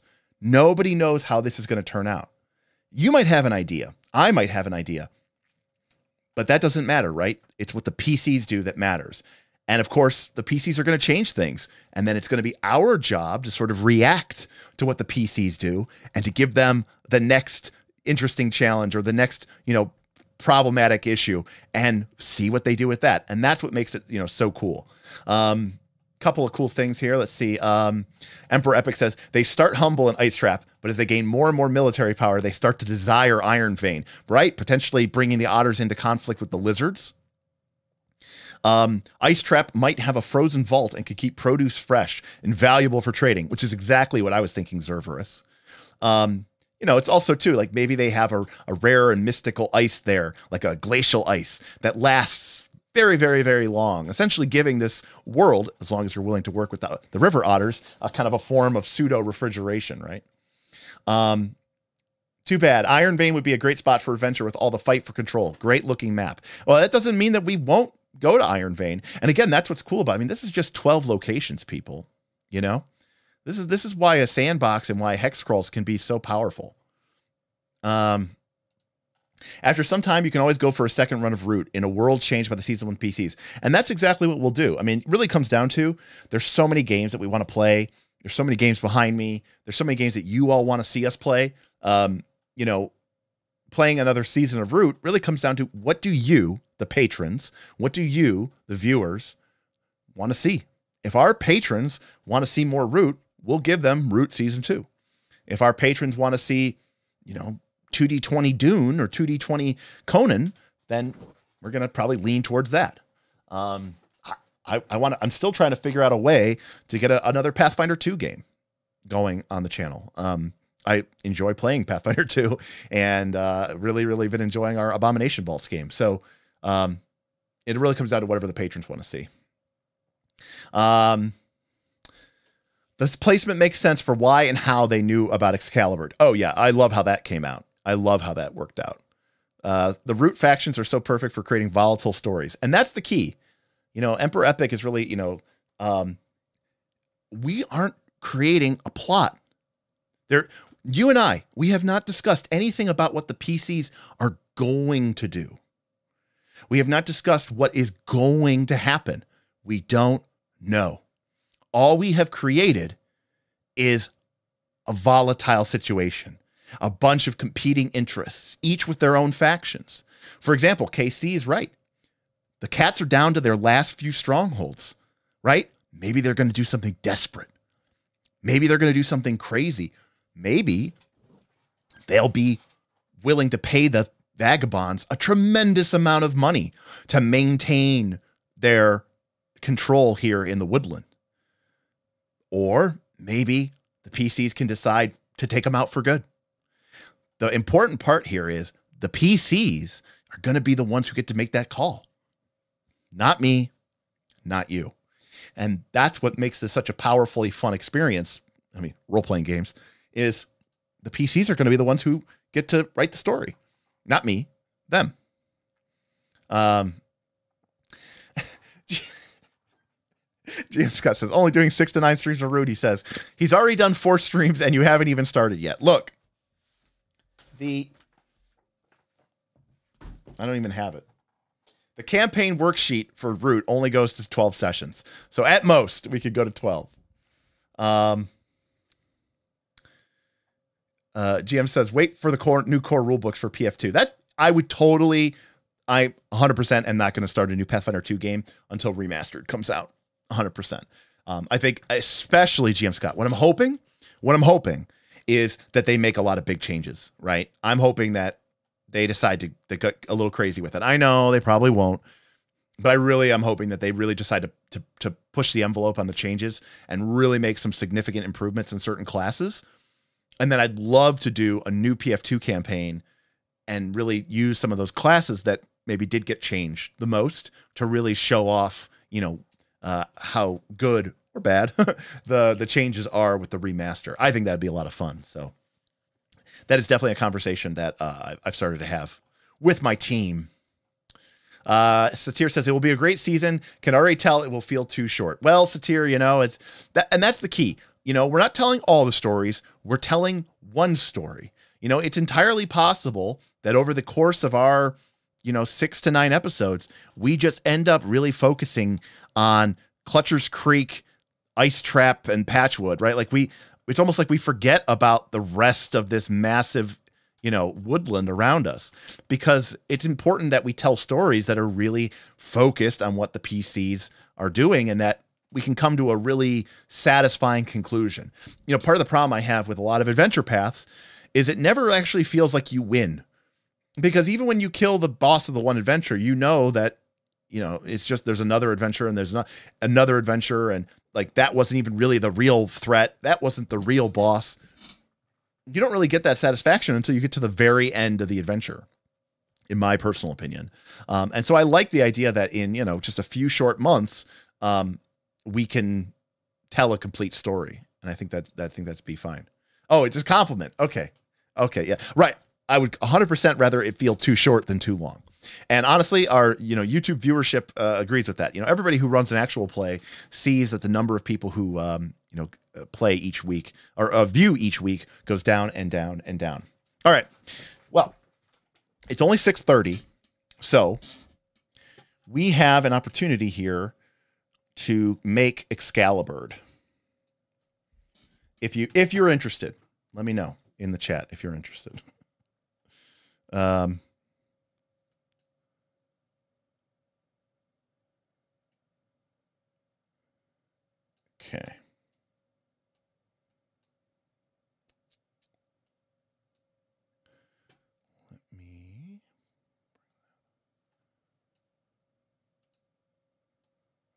Okay. All right, let's bring the PDF up. Okay. All right. So,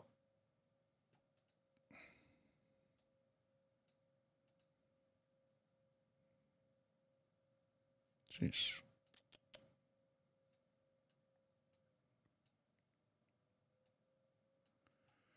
All right.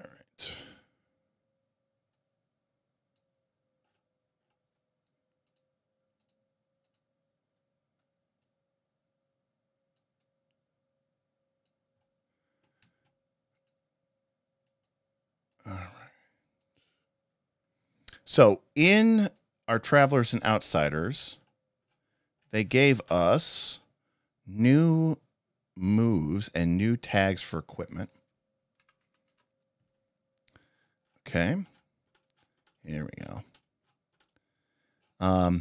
Things like accurate, barbed, blend, cathartic, common, disarming, etc., incendiary, inspiring, invigorating, legendary.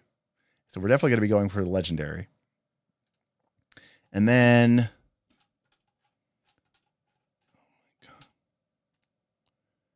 I just need to get root open. Okay. Yeah, there are some faction-specific ones as well. So, unfortunately, these PDFs do not have indexes, but that's okay. Equipment 181. All right, so something to know about root. The way that equipment is represented. And by the way, as an example, you can see here on this page that, this is the value table. So you can see that one value, is a small pouch of coin, a day's worth of food, a night's rest at an inn. And it's kind of an exponential, increase. So 2 is enough for basic tools for farming and smithing, or a very nice cloak. You get up to 5 or 6, it's a decent sword or bow or chain, 2 weeks at an inn. And then, you go up to 7 to 10, gold plate, good plate armor, a chest laden with gold, an ancient jewel-encrusted cup from a ruin, a simple river-worthy boat, right? So again, it's kind of an exponential thing. So how do we find out how much a piece of equipment is worth in this game? Well, there's a very simple formula in this game, which is, it's the number of boxes of wear plus how many extra ranges that it can attack at, plus any special tags, plus any weapon move tags, minus any flaws. So as they give an example here, a sword with 3 boxes of wear. Oop, we're on green.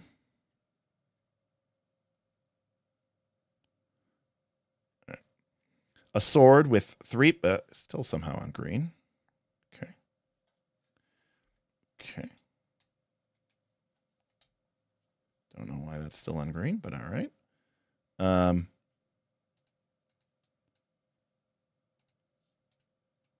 right. Don't know what's going on there. Okay. No idea why that's happening. A sword with 3 boxes of wear. Jesus Christ. No additional ranges, 1 special tag, 1 weapon skill tag, and no flaws would have a value of 5. 3 plus 1 plus 1 is 5. Okay?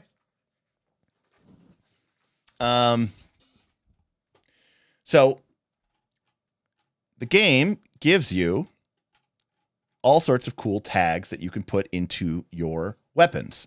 Things like arrow proof, that's more for armor, catfolk steel, swords made by the cats, durable, eagle crafted, which is a special bonus for things that are made by, you guessed it, eagles, the Airy dynasty. Fast, mark wear when engaging in melee to suffer 1 fewer harm even on a miss, such as smaller or thinner weapons. It could be flexible. It could be foxfolk steel. It could be large. It could be mighty. It could be quick. It could have reach. It could have refreshing, sharp, thick, throwable, tricky, unassuming, versatile. So there's a whole laundry list of item tags that we want to look through. So I am open to ideas about this weapon. And I think they give an example here of a legendary weapon.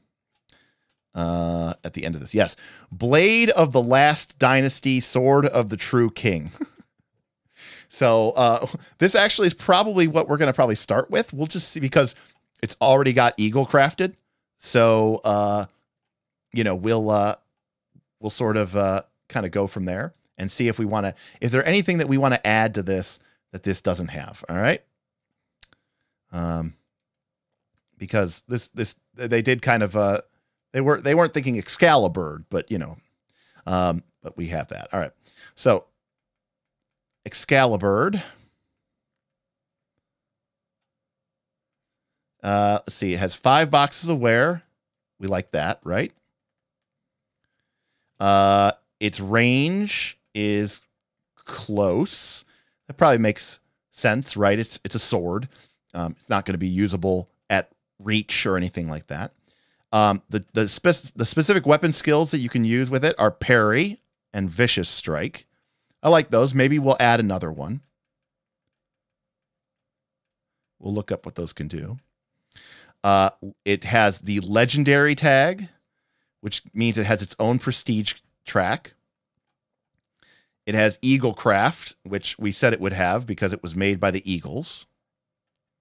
And by the way, what eagle craft allows it to do is whenever you're engaging in melee with this weapon, you can mark wear on the weapon, aka mark one of the 5 boxes of wear on it, and to both make and suffer another exchange of harm, which means you do more damage to them, they do more damage to you.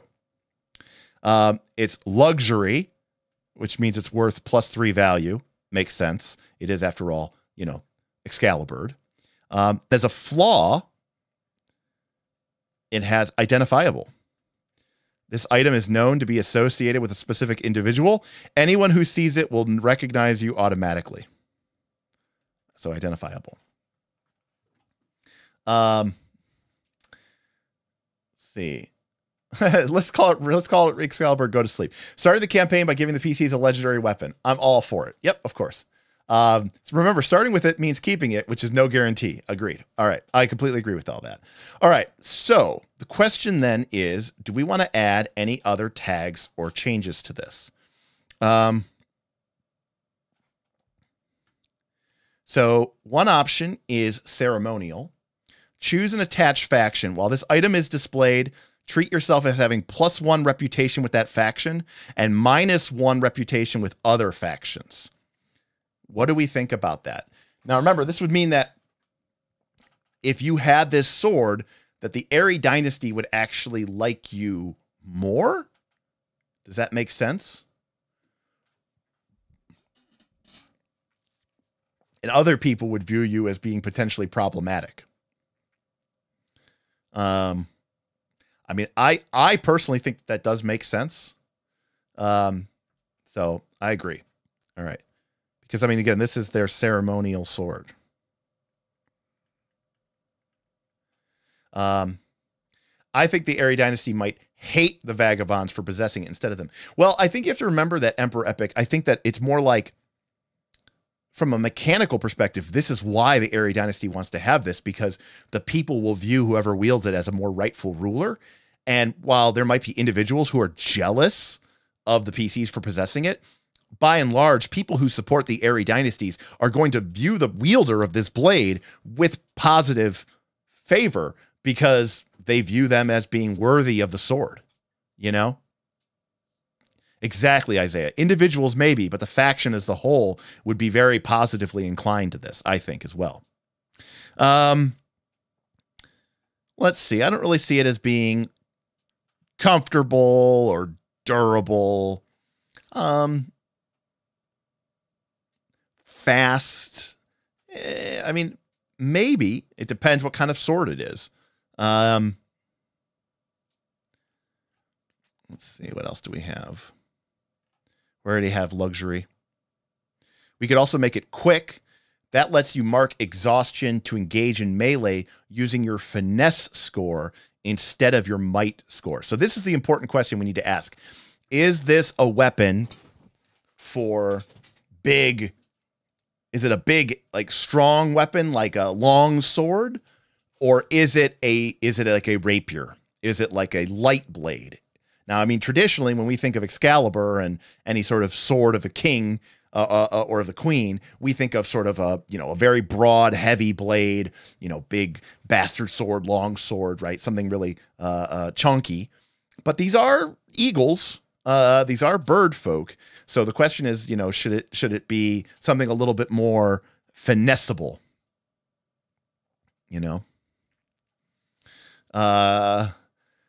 To Yo-Yo says, might all the way. All right. Okay.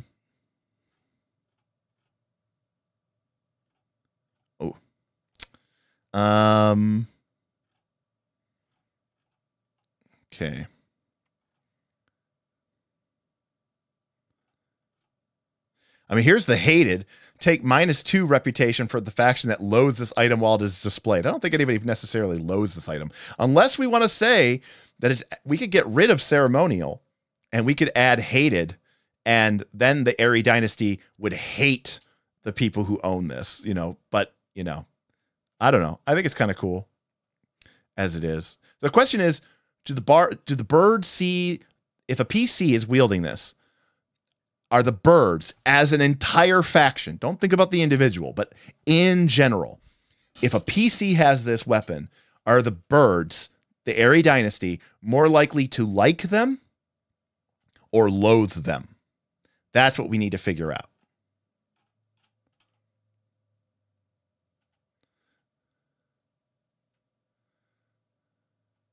That's what we need to figure out.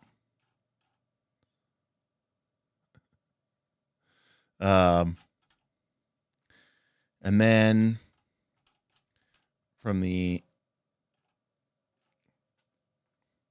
right, we have identifiable.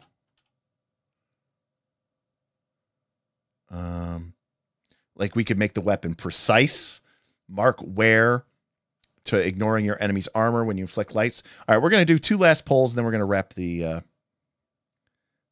it up. So the first is,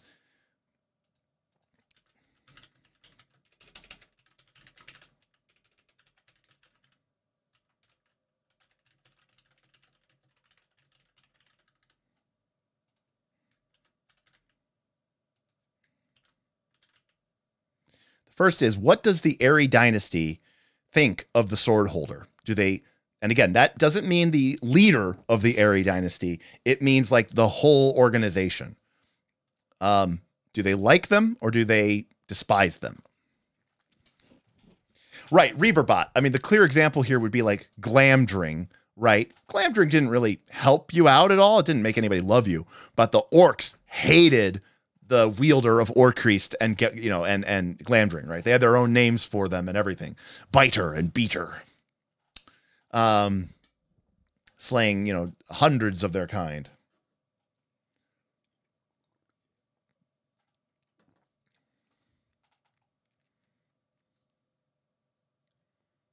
The problem to Yo-Yo is I don't necessarily know why the cats would. Remember, the cats are relatively new to the Woodland, and in our story that we've just built, this weapon has been lost for time. So I don't really think that the cats would like know it, you know? Isaiah said the same thing as I did. Yeah, exactly. I don't think the cats have been around long enough to really hate it. All right, well, 91% of you said that they would like. So we're going to keep ceremonial, because that's going to give you increased faction with the Aerie dynasty while wielding this weapon. All right. Now, the other question is, what kind of sword is this? Should we add... So, what kind of blade is this? Is this a strong, sturdy, you know, kind of chonky blade? Or is it a thin, flexible, nimble, light blade? All right, last question. The return of the weapon heralds their victory over all the woodlands. Yes, exactly. So this is a big question, because this is going to kind of decide what tags we use with the weapon.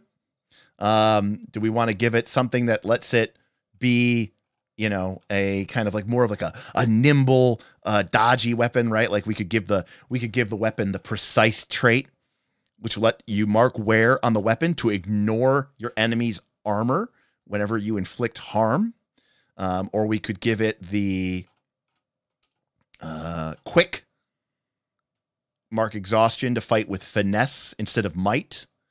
So that way, like a nimble character, not just a strong character, could use this weapon very, very proficiently in combat. But it looks like we're leading towards Chonky. All right, let's get those final votes in. I'm gonna give it another couple minutes, another minute rather, I should say. Only the strongest bird can wield Excalibur while flying, and that's why they lead. Right. No sparrow or woodpecker is going to lead the Aerie dynasties, right? Only a great eagle or a powerful hawk or a mighty owl can get it. You're not getting the new poll. Oh no. Well, Isaiah, you can tell me what you voted for, and I'll just add +1 to it.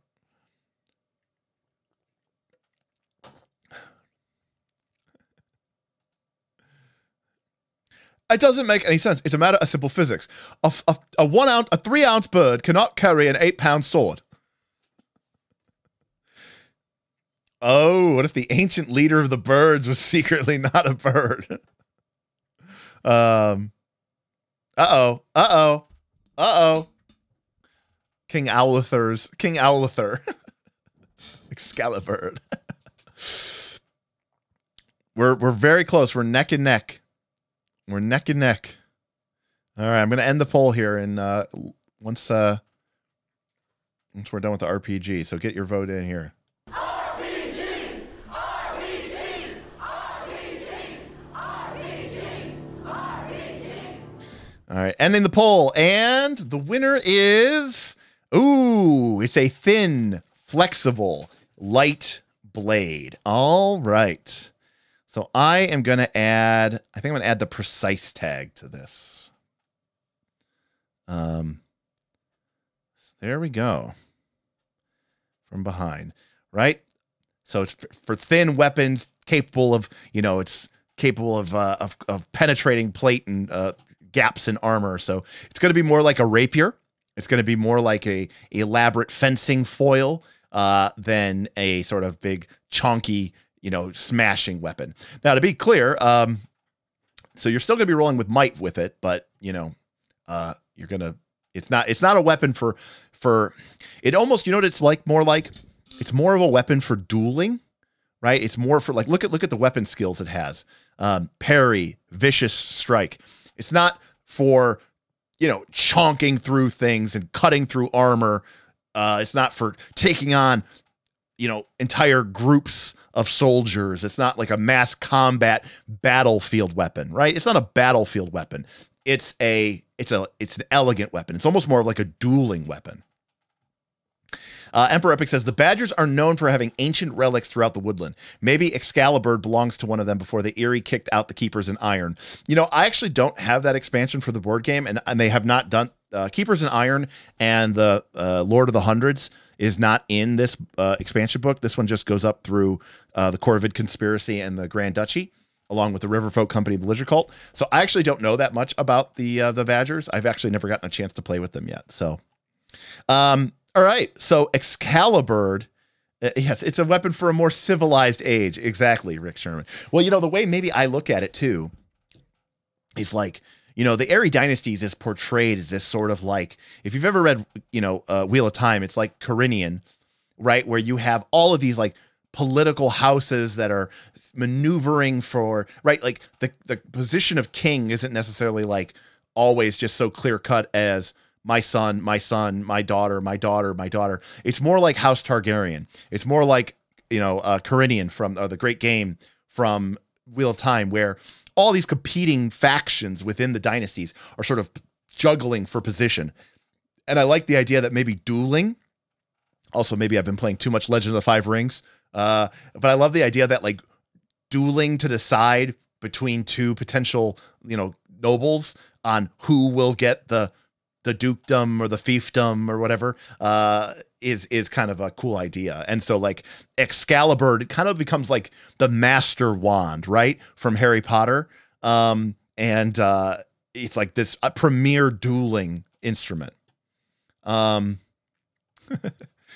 have not discussed on whether or not the Eyrie Dynasties, involve a lot of incest or not, but I have used the Targaryens as sort of their go-to, but, okay. So we have this awesome artifact. It is the legendary weapon Excalibur. It is a close combat parrying vicious strike weapon, which is made by the Eagles, of immense and incalculable value, easily identifiable, ceremonial, bringing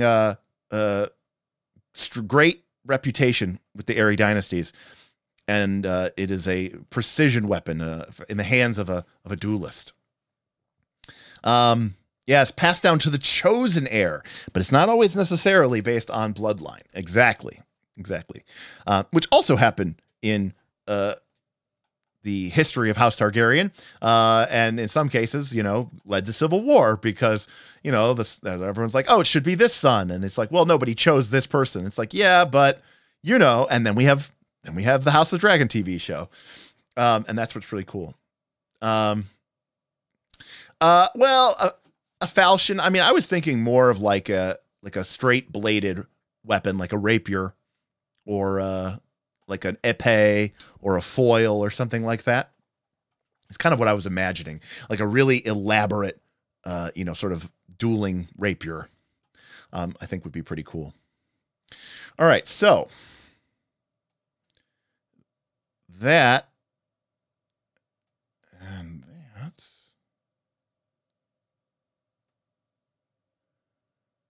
is our woodland. No, Isaiah, I know it is not small. It's, I mean, right, because reach is good, right? You want like to be able to actually hit people from far away. It's not this short blade. I mean, real life long swords are a lot longer than what most people think of a long sword. Hell, even medieval daggers are probably what most fantasy RPG players are thinking of when they think of a short sword in terms of its length. Like a medieval dagger is like something like 6 to 8 to 9 inches. It's almost like a foot long, the blade. You know, we're thinking of our knives, right? Like our things like people's, you know, utility knife. Yes. Thank GM Scott being the old medieval historian. Yes. They're thinking of an arming sword. That's right. I think a long sword, was, I think, traditionally wielded with 2 hands. Anyways. So we've got our woodland. We've got the lizard cults who have moved into the northwest, displacing the Marquis from Iron Vein, and now potentially sitting on the great wealth of iron that's and material and mineral wealth that leads in Iron Vein. The Woodland Alliance is fractured. There are two communities cut off from one another, barely clinging to any sort of support. And the Underleaf has seen a growing presence, faction of the Lizard Cult. So there is some concern there that they have no, presence whatsoever. Meanwhile, the Woodland Alliance, the folks of Clutcher's Creek, tired of being a battleground between the Airy and the Marquis, does also have a growing Woodland Alliance presence. But right now, no one controls the infamous bottleneck of Clutcher's Creek. The Marquis have been pushed back to just 2 holdings, Patchwood and Oakenhold. What will they do in their desperation to maintain their beachhead in the woodland? And then in the great power of the realm, the Airy dynasty continues their march eastward across the realm, trying to seize it before the other new factions can sort of take them out. It's funny. Yeah. It really looks like Wind Gap Refuge really is a refuge from the war. It absolutely is. It's out of the way, and it's not really a super it does let you get from Patchwood to Iron Vein quicker than if you were to go Underleaf, Fire Hollow, Iron Vein. But now you could take the river from Patchwood, take it up to Iron Vein. So it's it's really kind of funny that it is like that. And obviously Milltown is tremendously valuable. It's connected to 3 different towns. It also connects the left side of the map with the right side of the map in just one connection, or I should say 2 connections. And it is the sort of entry point of the Great River into the woodland. But remember, thanks to the actions of our Vagabonds, specifically, I think Aaron's raccoon, Socks, his raccoon ranger, and I think it was Nick's Badger Arbiter, Vance. They basically ran the Airy and the Woodland Alliance out of Milltown, right? Remember, that was the one where they were set up by the Woodland Alliance, and the Airy dynasty was, they went to go perform an action, but the Woodland Alliance killed a bunch of innocents instead. And then Aaron character shot the leader of the Woodland Alliance cell through the heart with his bow. And so now Milltown right now doesn't have any army presence. It only has the Otters, who have moved in to start trading with the sort of free town. Again, we've talked about Milltown, aka Milftown, as sort of a Mos Eisley kind of a Casablanca, right? It's kind of a bustling trade town. It's connecting both sides of the woodland. It's on the river. It's also connected to Sundell. Like, it's one of the more, it and Fire Hollow are probably the two of the more, trade connected cities on the map. So it's pretty interesting. Is that why the refuge has no dominant faction? Everyone was too busy escaping conflict. Actually, it was just because of random dice rolls. And maybe historically, like, Wind Gap Refuge is just hard to get into, hard to get out of. It's not really convenient for armies to muster or pass through. Maybe it has a relatively small population, so there's not a lot of, and maybe there's not even a lot of resources. It's just kind of been forgotten by the wider, aspects of the world, of the wall. Oh, I didn't know if you watched that video, James Scott. I mean, I know you were there, but not everybody remembers everything. All right. And we still have this fun name too of Black Talon to deal with. So, all right, folks. Well, that is what we got. This is going to be the map that our intrepid adventurers, or I should say Vagabonds, are going to be dealing with session 1, which will be Tuesday. We're also going to be demoing, so I'm sure this will go fine and there will be no problems. We're also going to be debuting our new wireless lav mic system that we're going to be putting on everybody to try to really lock in that sound. A thank you a million times over to our incredible patrons who, thanks to their extremely generous support this month, have allowed us to do stuff like, buy a completely new set of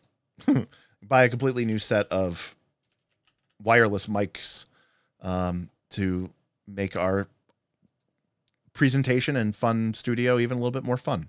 And again, as I've always said in these streams, thank you so much to all of our patrons, but a special shout out to our legends, Kyra Mack, Whipplestein, Ryan Dale, Rick Sherman, GM Scott, Laughing Out Law, and Donnie Taylor. Their continued support really means a tremendous amount to me, and all of my patrons are obviously exceptionally valuable and exceptionally awesome people. But those legends have gone above and beyond, and I really tip my hat to them. All right, I think that will do it for this Sunday Super Stream. And look at that, it's only 7 o'clock, so you guys have your whole day ahead of you. Frostcheck says, this was great. My partner was, I can't read this here. My partner was thankful for being able to catch a little bit before she went to work, even if the morning was super hectic. Well, I am glad that they got to enjoy it. So should be fun. And again, you know, feel free, if you're a member of the Patreon, to ask me questions about the map, how you want to do things, how you think, what would I have done differently? But I'd love to talk about the game with you as it unfolds. You know, we can all talk about, oh shit, I didn't expect that to happen. And definitely, you know, keep an eye out, especially if you're a member of the Patreon. We are going to have more little interactive moments like this between the sessions of the games for you all to continue to kind of influence how some of the factions respond and react to the PC's actions. So watch the show, see what the PCs do, then through polls and tip goals and the Patreon, kind of influence what is going to be the next set of challenges and how does the world react? How do the factions react to the PC's actions? So it should be a lot of fun. All right, everybody. Thank you so much for stopping by. I appreciate you. If you have any thoughts, comments, or questions, leave them in below. Don't forget to like and subscribe. You might have missed this stream today because you don't have your bell clicked. And if you're not a member of the Patreon, you should at least have that bell clicked so that you know every time that we are about to go live, because sometimes you get a Super Sunday Secret System stream and it's for Root. So shout out to the Patreon. Shout out to everybody who supported and donated tonight. Really appreciate all of you for this little secret little bonus stream. Happy to do it. And of course, this was all happening because of the incredible donation and support that you showed us all last Tuesday. So hopefully we'll see you Tuesday back for more Root. Session 1, Episode 1, The Woodland War. All right, everybody. We'll see you then. See you next time.